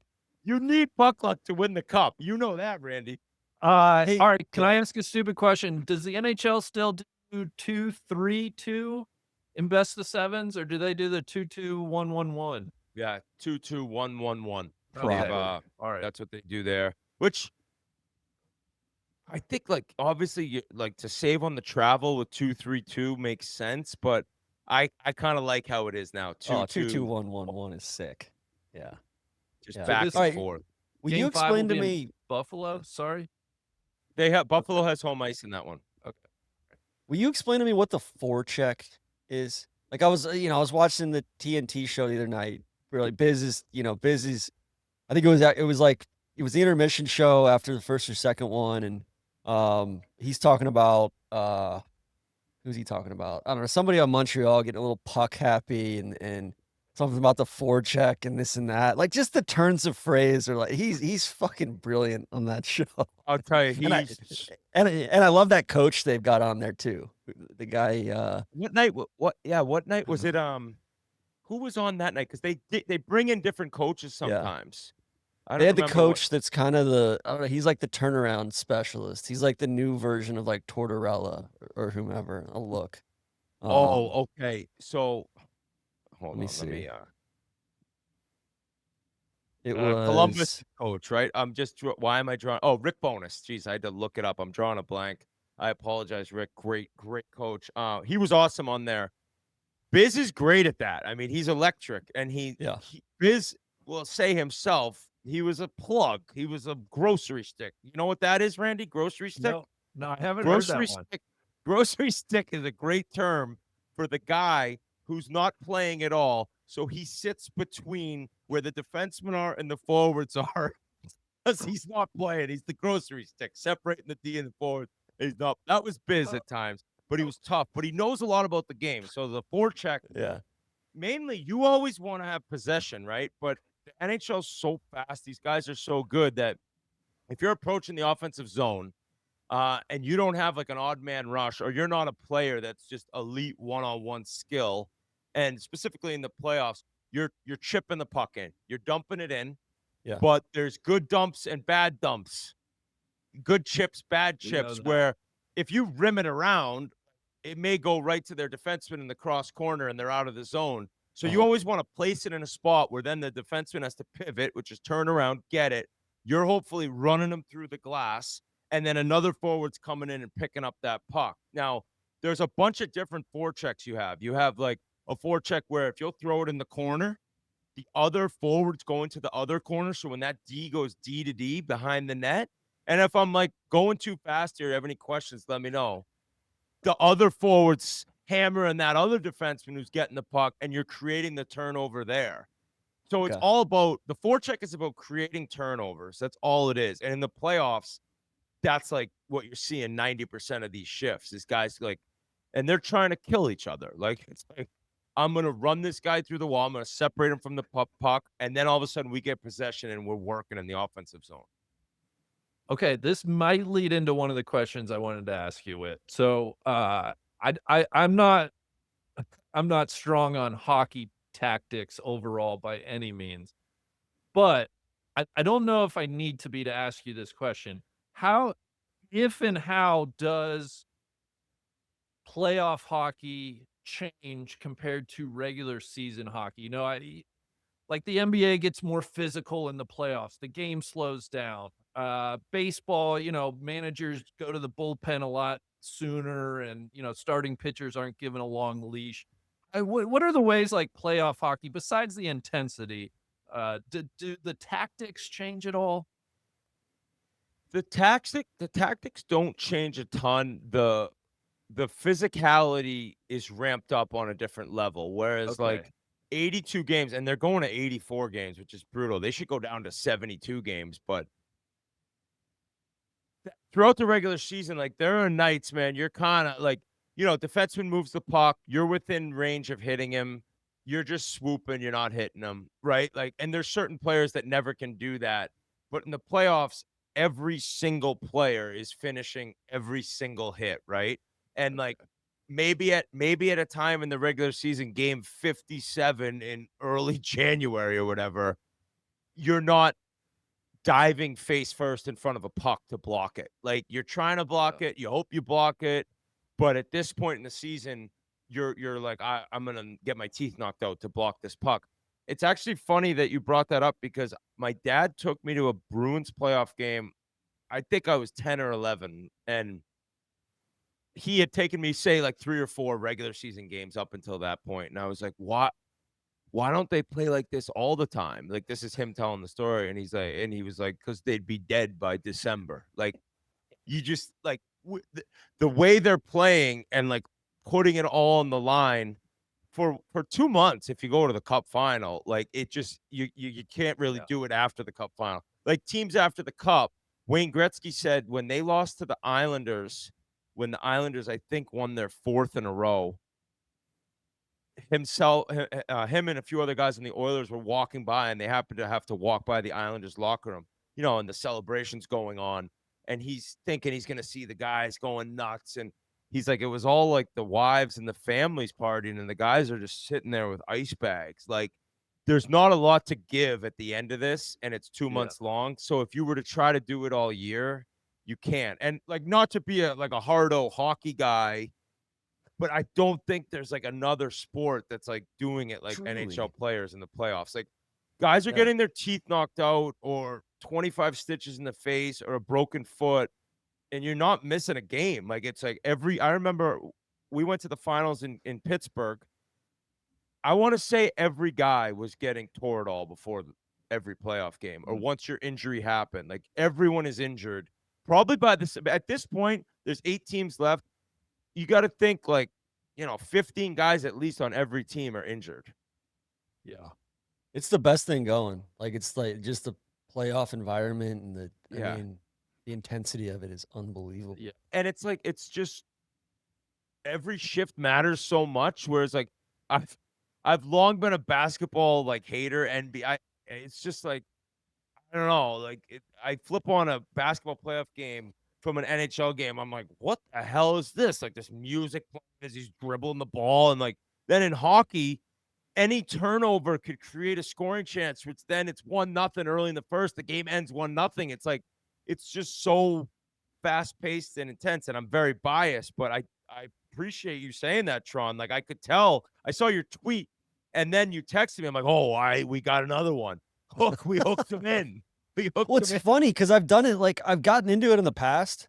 Like, shit. Like, I remember when I was in, I don't know, maybe 1st or 2nd grade. I remember like watching the Rangers when they were in the finals, and it was Messier and that stuff, or 94. And like, That's and like what Randy and I remember. went to we went to Miami of Ohio, so we went to a shitload of like good CCHA games and got into it. We had an awesome team. Shit, did we lose to BC or BU? No, after you we lost to graduated? my I squad. didn't. Yeah. You lost to my 2009. squad.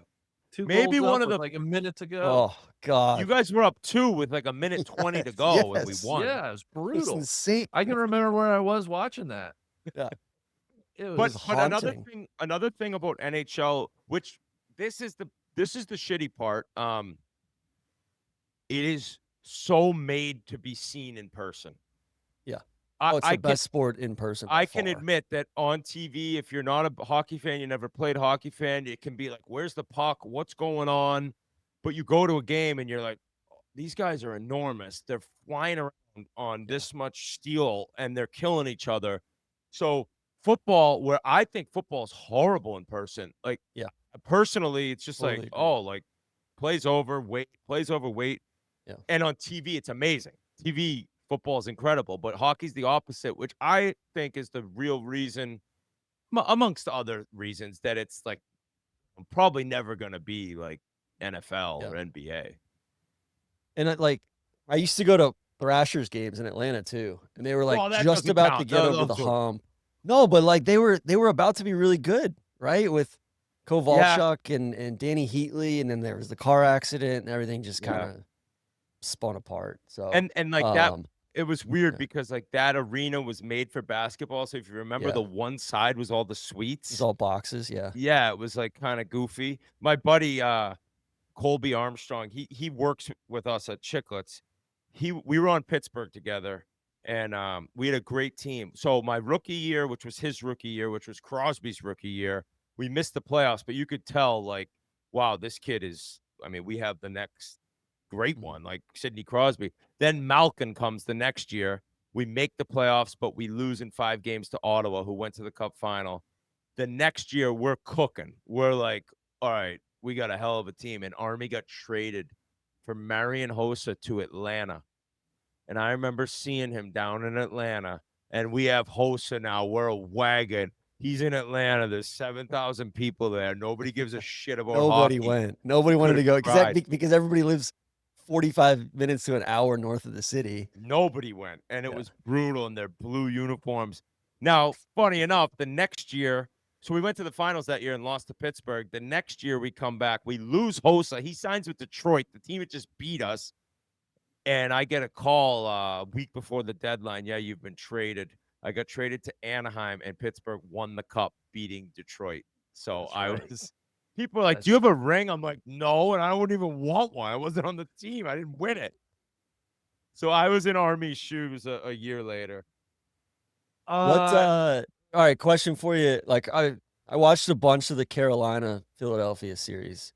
Philadelphia, they were outmatched. Yeah. I loved watching it because there was a ton of fights, and it seemed like that first game like got out of hand, and they were like, all right, you know what? We got to like put our stamp on this series and let them know that like we're not going away quietly or whatever. How does that code work? And is that different in in a 7-game series in the playoffs versus, or are there simmering, I fucking hate this guy throughout the regular season and it comes to a head there? And like, how do you almost strategize around like the game misconducts and the penalty minutes? So for the most part, fighting's down so much in the NHL compared to a long Yeah. time ago, but you'll still see some good tilts. I've noticed this year, there's so many scrums. That's always been part of the playoffs. Every whistle, particularly in front of the net, like you're getting a scrum. But this year I've been like, God, like some of these guys should just fight. Like there's just square off and kind of Simmering end it. tension. Yeah. Yeah, it's but playoffs are different. In the history of the NHL, there's been way less fighting in the playoffs. Now, you play a team with a good power play. You're like, guys, we got to stay out of the penalty box. You take stupid penalties, like we're going to get killed here. Yeah. Philly had kind of a game plan.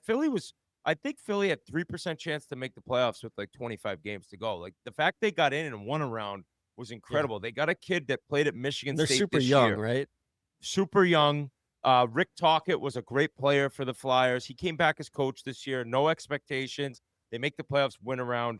End of the year, Flyers fans, as they get swept on home ice, they're chanting, "Let's go Flyers!"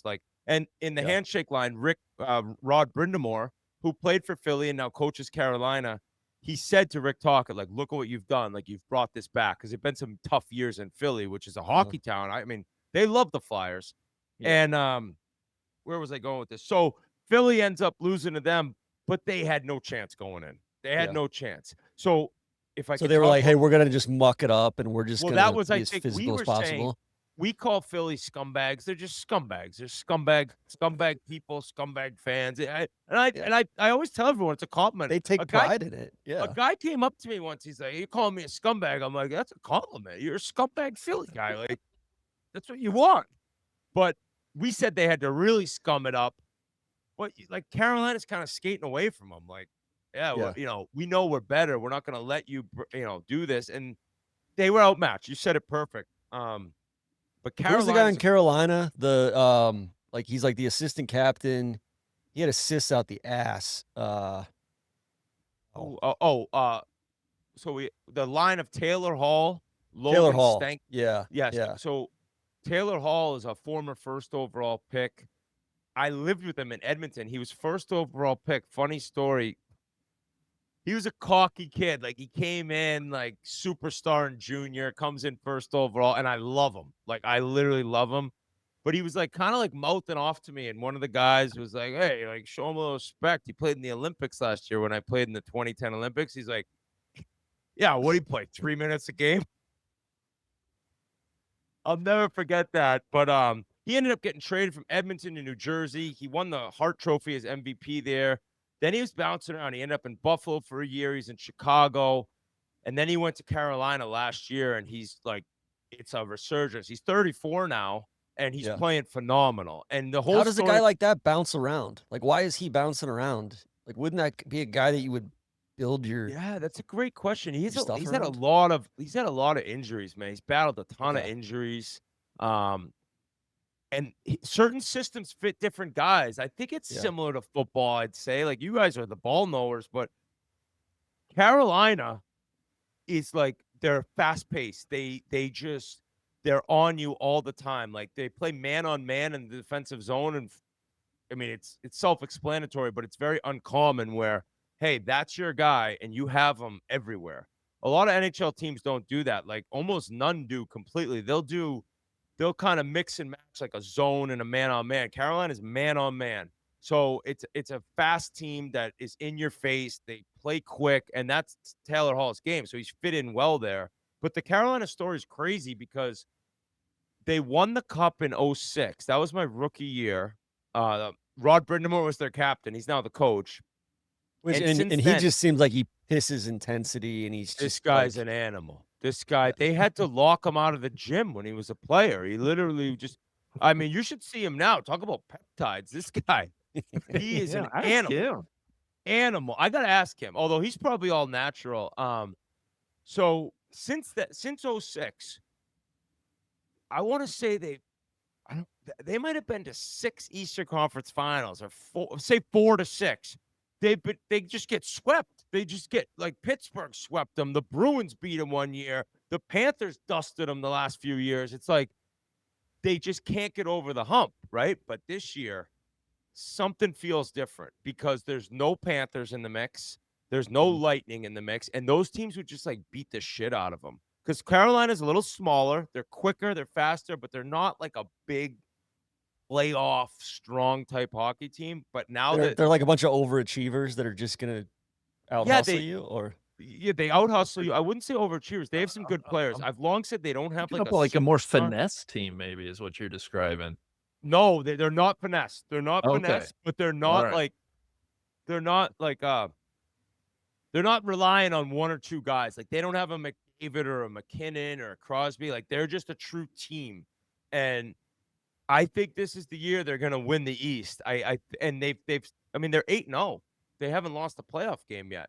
So if they can't get over the hump this year, I said they'll never get over the hump. This is this is their year. The and they'll be window well is rested going into the next series. well rested. comparatively What's to- crazy yeah. stat you guys will appreciate is Rod Brindamore. I think that the Hurricanes have like 98 career postseason wins. He's been player or coach for like 95 of them. Like, Rod That's Brindamore awesome. is the Hurricanes. So Yeah. And they're kind of their front office. I remember reading something on the Athletic earlier this year. Like, their front office is kind of deep into the analytics and very avant-garde on that shit, right? big time. They have gone. Randy, Google the name Eric Tulsky right now. ERIC, then TULSKY. Look at the guy. That's their GM. Just look at him. He's like a scientist. You would think he's like He was like an MIT engineer, right? professor. He's like Yeah. an engineer. He had patents on all these things. He wasn't a hockey player, and they've gone just like full bore into analytics. Yeah, So scientist. that's a different argument, right? Like, analytics in baseball make a lot more sense to me than analytics in hockey, and I really appreciate analytics and what it can do. But hockey to me is not a sport where you can go solely on analytics, because, like, not to be cliche or corny, like, the heart in a guy in a playoff game to block a shot with your face, like, that's not balls and strikes in baseball analytics, if you know what I mean. But That's they've done a like great job. the And most exciting thing you've said about hockey to me this whole time is it's not a sport looking to be optimized and just overrun with analytics.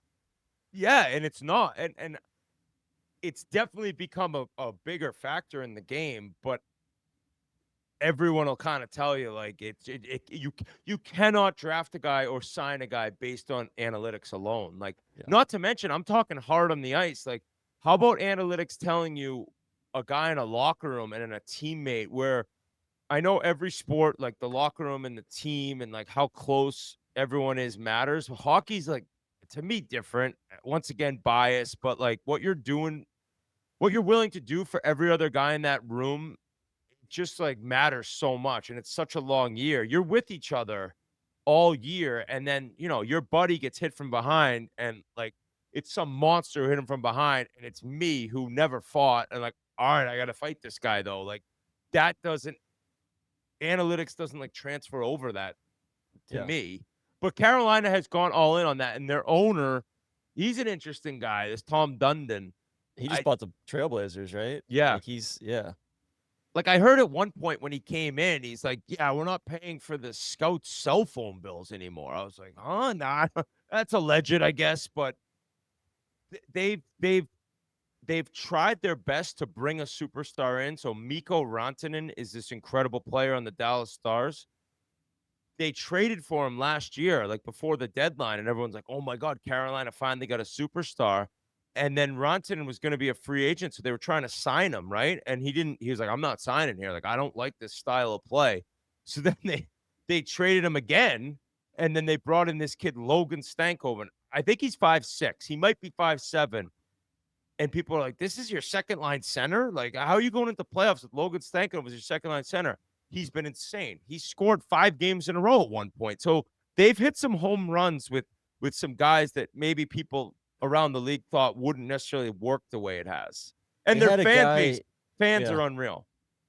They had I think in that article, like it was talking about getting some dude out of Russia or Ukraine or something like that. That they had to get him out like before the war or as the war was kicking off, and Yeah, they got this guy, Nikishin, big defenseman, pretty young, like going to be really good. And then in the first round, you got to look at this hit. I'll send you the hit after. He got completely murdered, and he's now concussed. He hasn't played. But by the time that they start the Eastern Conference Finals, he'll probably be good to go.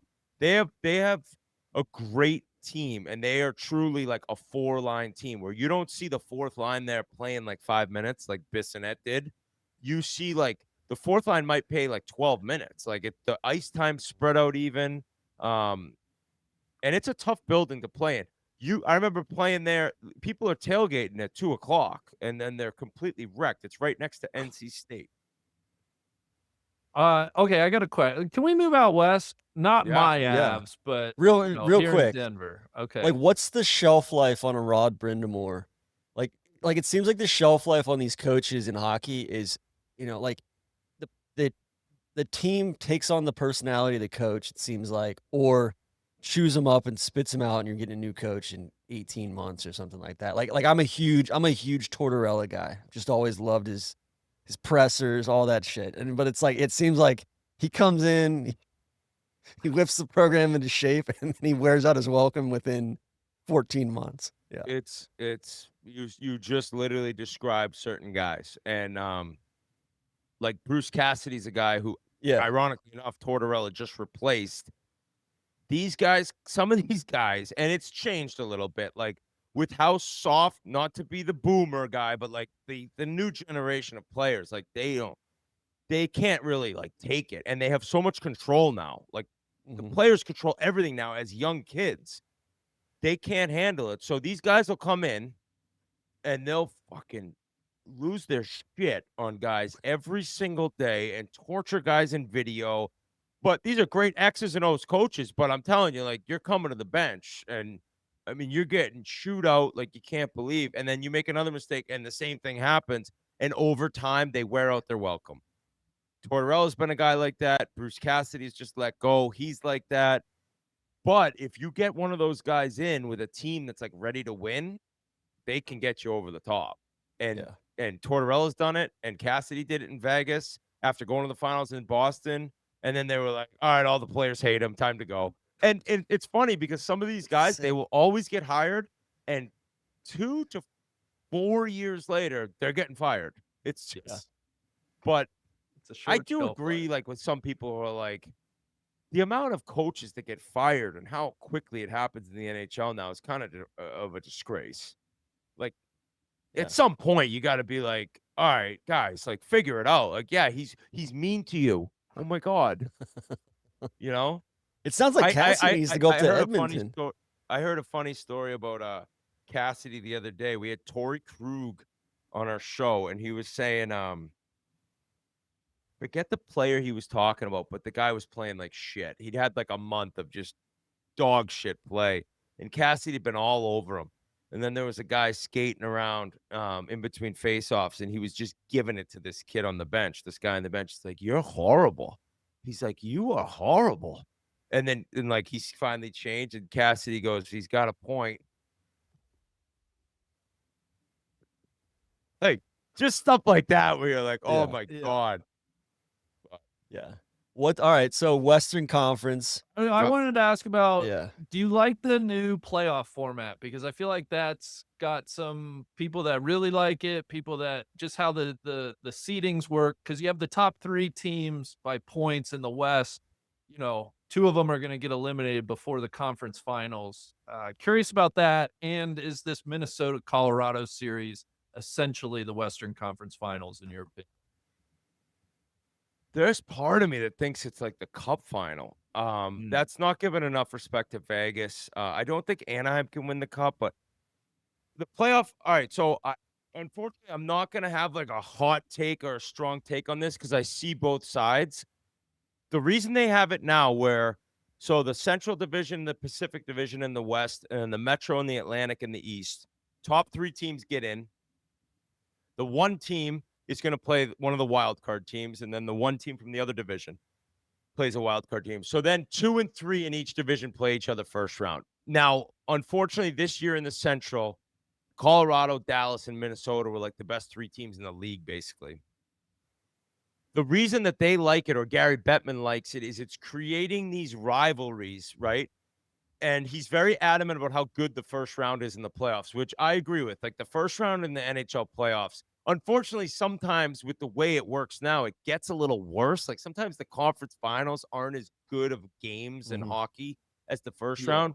But that first round, when there's 3-4 games a night, it is madness and it's incredible. I hate to see what happened this year. But that's always going to happen. There's going to be a division with 3 really strong teams every time. And the people who like that the way it is now, they'll say, well, you got to beat who's put in front of you. To win it all, you gotta beat who's there. And I get it, but like when you go 1 through 8, right, you're definitely gonna have a better chance to move on, say if you're Dallas this year, than having to play Minnesota first round. I think that the interdivision rivalries, I don't know if I would probably rather have it go back to 1 to 8, but I'm not like crazy adamant about it because I do see the point of like, hey man, you're gonna have to beat him in the first round or the third round. Like you got to beat him to win it. What my dream is, and this will never happen. Well, I will say it never happened, but I hope it would. If you went straight 1 through 16, if you took the top team in the league and they played the 16th team in the league, so you could have 10 teams in the West and 6 teams in the East, and then it's a straight. Would you reseed then after each I don't round? think so. I don't think so. And you could create like Toronto playing Montreal in the Cup final, or like, and based on travel, it's a pipe dream. But I seriously think that would be the sickest way you could ever do it. And it seems like one of the arguments for the current system is like you got some new teams and new markets, you got growing hockey bases. You want to develop those rivalries. Yeah, you know, you want to develop where like Vegas is there playing Anaheim, and every year to get out of the Pacific Division, they're gonna have to battle. And then it already has like Boston, Montreal built in the Atlantic, right? You get the Devils possibly playing the Rangers in the Metro, and so some of them are already built in, but they'll never go away if they're in the same division. And the first 2 rounds, you're within your division.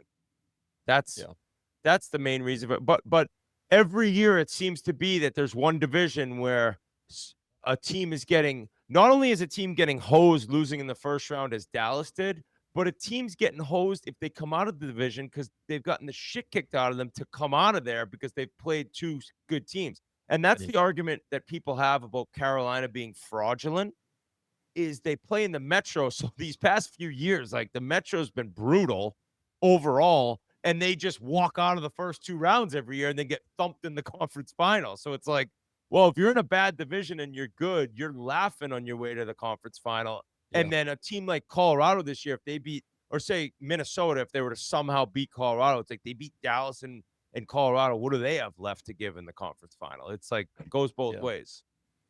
Is Colorado just good, like all the way down the roster, or are there stars that good, or maybe both? I see and read a bit of the Avalanche being out here. I don't like them, having grown up a Red Wings fan, so I'm not following them really out here. They're just an incredible hockey team, top to bottom, and then their two superstars are, both of them top 5 in the league. They have the best defenseman in the world, Cale Makar. Quinn Hughes is an American on the Wild, and he's right there. But in the end, if I had to pick, it's close, but it's Makar. And then McKinnon is with McDavid and Draisaitl and Kucherov.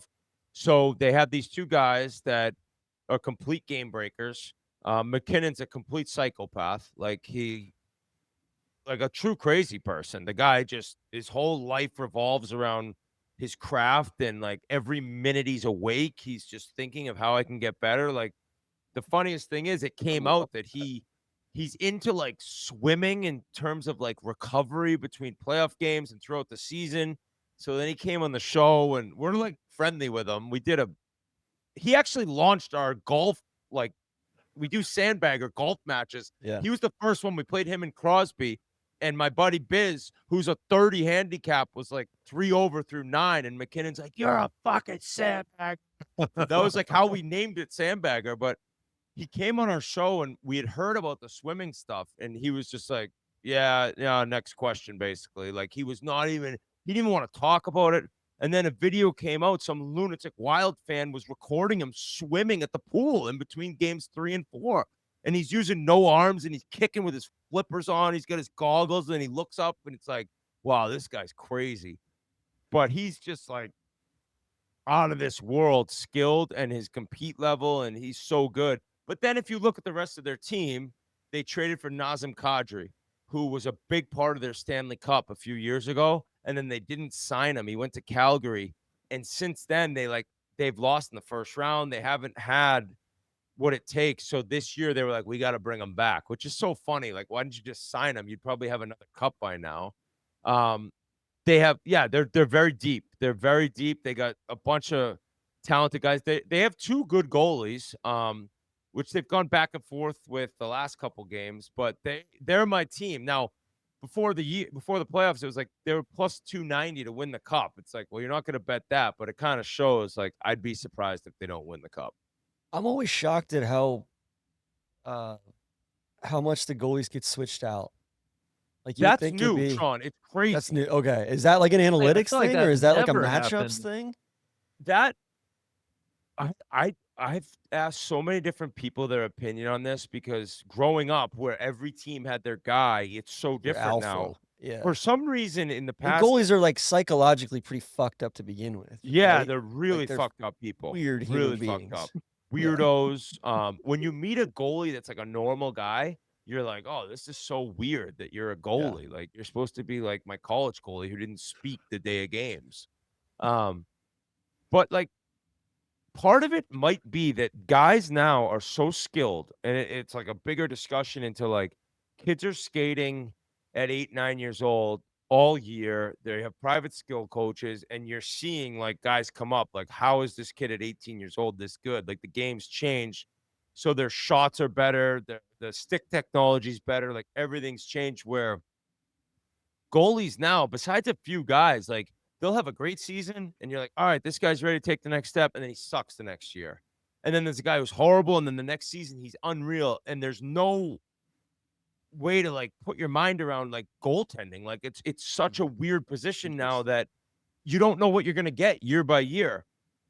Also, analytics has probably changed the fact that like guy like Martin Brodeur for the Devils, he'd play 72 games, you know? Now I Yeah. think they've realized like your body can't handle that. Or when we see this kid playing a back-to-back, the second night, he's way worse than he was the first night. So they've started making it where most teams are probably like 50 games, 32 for the other guy, 45 and 37, whatever it may be. So instead of trying to have a superstar goalie, you want like, And really behooves you to have like 2 above average guys that you you feel need 2 good confident in. guys. You need 2 good guys. So, like, God, that reminds neither me of goalie pitching on in Colorado baseball. is like a superstar, but they're both good. So they've moved into like, all right, well, if he isn't going, we got this guy. Yeah. Where before, if your starter wasn't going or got hurt, you're like, we can't put in the backup. He's horrible. Like it's very weird though, but it brings another argument or aspect into it where, all right, if you play all regular season kind of flip-flopping games and each guy gets around, 40-ish starts, once you get into the playoffs, like, do you need a guy? Do you need to have a guy? Or are you going to continue? Because once you get in the playoffs, these quick series, a guy wins the first game, you're telling me like you're taking him out. And so then it creates all these questions with the coaches. Like, do we keep Yeah. the system we had? Or do we ride this guy? And then if he loses, we'll throw in the other guy. And it's just become this. It's a topic that doesn't really get talked about enough. And all I feel like we do is talk about it. But that's how weird it is. Yeah. I think the other thing with the Western Conference, maybe it's just these matchups, but like I felt like I was watching, like Buffalo, Montreal the other night, and it's these classic teams, classic uniforms, all that shit. And then it's like you go out west and it's like a couple of cartoon, it's the Ducks playing Vegas, and it just feels a That's an little all-time cheap. bad uniform matchup right now. Yeah. Yeah. I don't know why the Ducks don't go back to the Mighty Ducks purple and Yeah. green. I think it's better. It's still So not great. so they wear that all the time now, that orange. Yeah. Like I mean, it's bizarre. as a defenseman, a chirp as a hockey player, be like, this guy's a pylon, one of the cones. Like I would, some guy be like, Whitney, you're a pylon. It's like, well, now if I'm on the Ducks, I'm literally dressed like a pylon. Like these are bad uniforms, and I played Yeah. there. But the history of the game, the original 6 teams in their jerseys, like even to me, I'm like, oh, this is so much better to watch on TV Yeah. than some of the jerseys we're getting. It's just trash. Yeah. But the West, like sometimes I click on from the East Coast to the West Coast games, and I'm like, oh, this is a way different pace. Like Montreal Buffalo's been good, but you watch Carolina Philly, and then you click over to Minnesota, Like more Colorado. You're like, open, this is a different modern league. game. Yeah. Yeah, and quicker and faster. Nothing against Carolina, just maybe Philly was bringing those games down a little bit. Yeah. All right. So who's your pick to win it all? It's Colorado. I hate doing it, but if it was 2-2 right now, I don't even know if I'd give you one. God, I'd probably say Carolina, but the fact that like Minnesota's not winning 3 in a row against Colorado, and if Vegas and if Anaheim can win the next game in 4-7, which I think they can at home, I think that goes 7. Then all of a sudden, Colorado's playing a team that just went to 7. And then in the East, I think it's Montreal, Carolina, and Carolina beats them, and we get a Colorado-Carolina final. That's what Yeah. I think is going to happen. And that should be good. I don't know if it'll be great for TV, right? Like, it's been good for our show that with Buffalo getting in and Pittsburgh getting in, Philly getting back in this year, the numbers, dude, if you look at the numbers for NHL playoffs, it's crazy. Like 30% increase on last year, and the amount of viewers watching these games, it's great. But Colorado, Carolina, I don't think they're great for TV in terms of numbers, but I got to show them some respect because I've kind of given them some shit before, but they're good. What's the other, like, are there any other fan bases that just fucking hate you based on your takes? Vancouver. Yeah, Vancouver hates my guts. I went at them when Edmonton played them 2 years ago. It went to 7, but I was sitting in my house. I'm like, I'm done if they lose this tonight. Like, I'm done. I can't go back on the internet. Got that one done. Who else? I mean, Philly people, they hate the scumbag thing, but I think some of the true Yes. Philly scumbags are like, I love that guy. He They calls me a appreciate it. scumbag, and I am a Yeah. scumbag. Yeah. Boston fans come at me because they're like, you're from here. How are you not a Bruins fan? If you watch the Bruins right now play and then say watch the Canadians, it's like, you think I'm going to watch you guys? You guys high flip the puck out of the zone every time. The Canadians are snapping around drop passes. Like, I'd rather watch that. And what's funny about you saying you like the Canadians is there's a lot of Boston people going through this right now where they're like, I They just hate watching kind their of own love team. watching this team play. Yeah. It's And kind of it's like watching the U.S. men's national team in soccer. I'm just like, I fucking hate watching this team play. It's so procedural and just it's not very trash. skilled. Yeah. It's trash. So the Canadians are, yeah, they're exciting and fun to watch. And the Bruins, well, they had a great regular season. They weren't supposed to do much. It's like, this is not like fast paced, tape to tape passing, like highly skilled hockey. Besides like Pasternak and a couple other guys. Yeah. So Well, we've kept you for. Oh, hold yeah. on. One Yeah. more. Sorry. One Oh, more. I love it, Because boys. No you worries. told me you grew up a Red Wings fan. Does the playoff drought end next year for our Red Wings? I hope so, man. But What's I'm the not. problem? That's what I'm. They just like don't have kind of dudes. they kind of lack a game breaker. But Yeah. what's the problem this year, buddy? This year was the most epic collapse that they've had in the past few.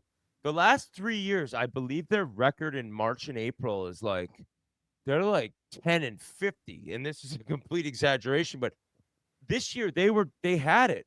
I mean, into the new year, they were first in the Atlantic, and then they just I don't know what it is. They fall apart at the end. Um, I don't know. Like Dylan Larkin's an unreal player on an amazing team. He's probably your second line center, whereas for Detroit, he's your first line center. But they have Lucas Raymond, who's a stud winger from Sweden. I think he was like 4th overall pick. They got a stud defenseman who might win a Norris Trophy at one point. Like they're going to be good. They have a lot of good prospects. It has to switch over here soon, though, or it's going to be not good. You know what happened, Randy, is they signed a couple veterans over the past few years that are like similar type players. They have a bunch of guys who are very similar. They're not super skilled. They're not 80-point guys, and they're not guys who are going to run you through the wall and fight. And they're just kind of a little vanilla, and they have like 3 or 4 of them that are a little older. So Not you much need of some an young guys. identity. That's what not Identity. much of an identity. No. I don't know what. I don't know what the team. What's They got more coming though. They have good prospects. All right. Well, But for Wings Yzerman, fans, they've had enough. They've had I if know they they're don't get starting in, to turn on Yzerman, which is a shame. the Iser but- plan hasn't worked yet. If they too don't get much- in next year, I don't know if he'd be back, which is I crazy. know. But Yeah. I guess last question. What's the next? Like, are there 1 or 2 expansion teams coming? Or at that some kinda- point, which is not, I'm not a huge fan of good. that. I'm a big Yeah. fan of, that's 20 guys that are going to be in the NHL, and water it down? but yeah, it's like the regular season, boys. There's nights that it's not great, and you're going to add 2 more teams. So I pretty sure that there will be a team in Scottsdale again at one point, which, by the way, like would have worked. There's a picture of Shane Doan, the guy I was talking about. He's putting a shovel in the ground in Scottsdale, and it would have been fine. It would have worked. But then they got free land out in Glendale where the Cardinals play. The worst DUI laws in the country. Like, who's going to be driving 50 minutes to go watch the Randy's Coyotes got play? Sheriff Joe out there. Sheriff Joe, yeah, he stuck my former goalie Nikolai Hobby-Bulin in there one night, and I think a team will go back there though, and then I don't know where. And then else. Houston or I Atlanta? haven't heard that. No, in a apparently long Atlanta's going to get a team, but that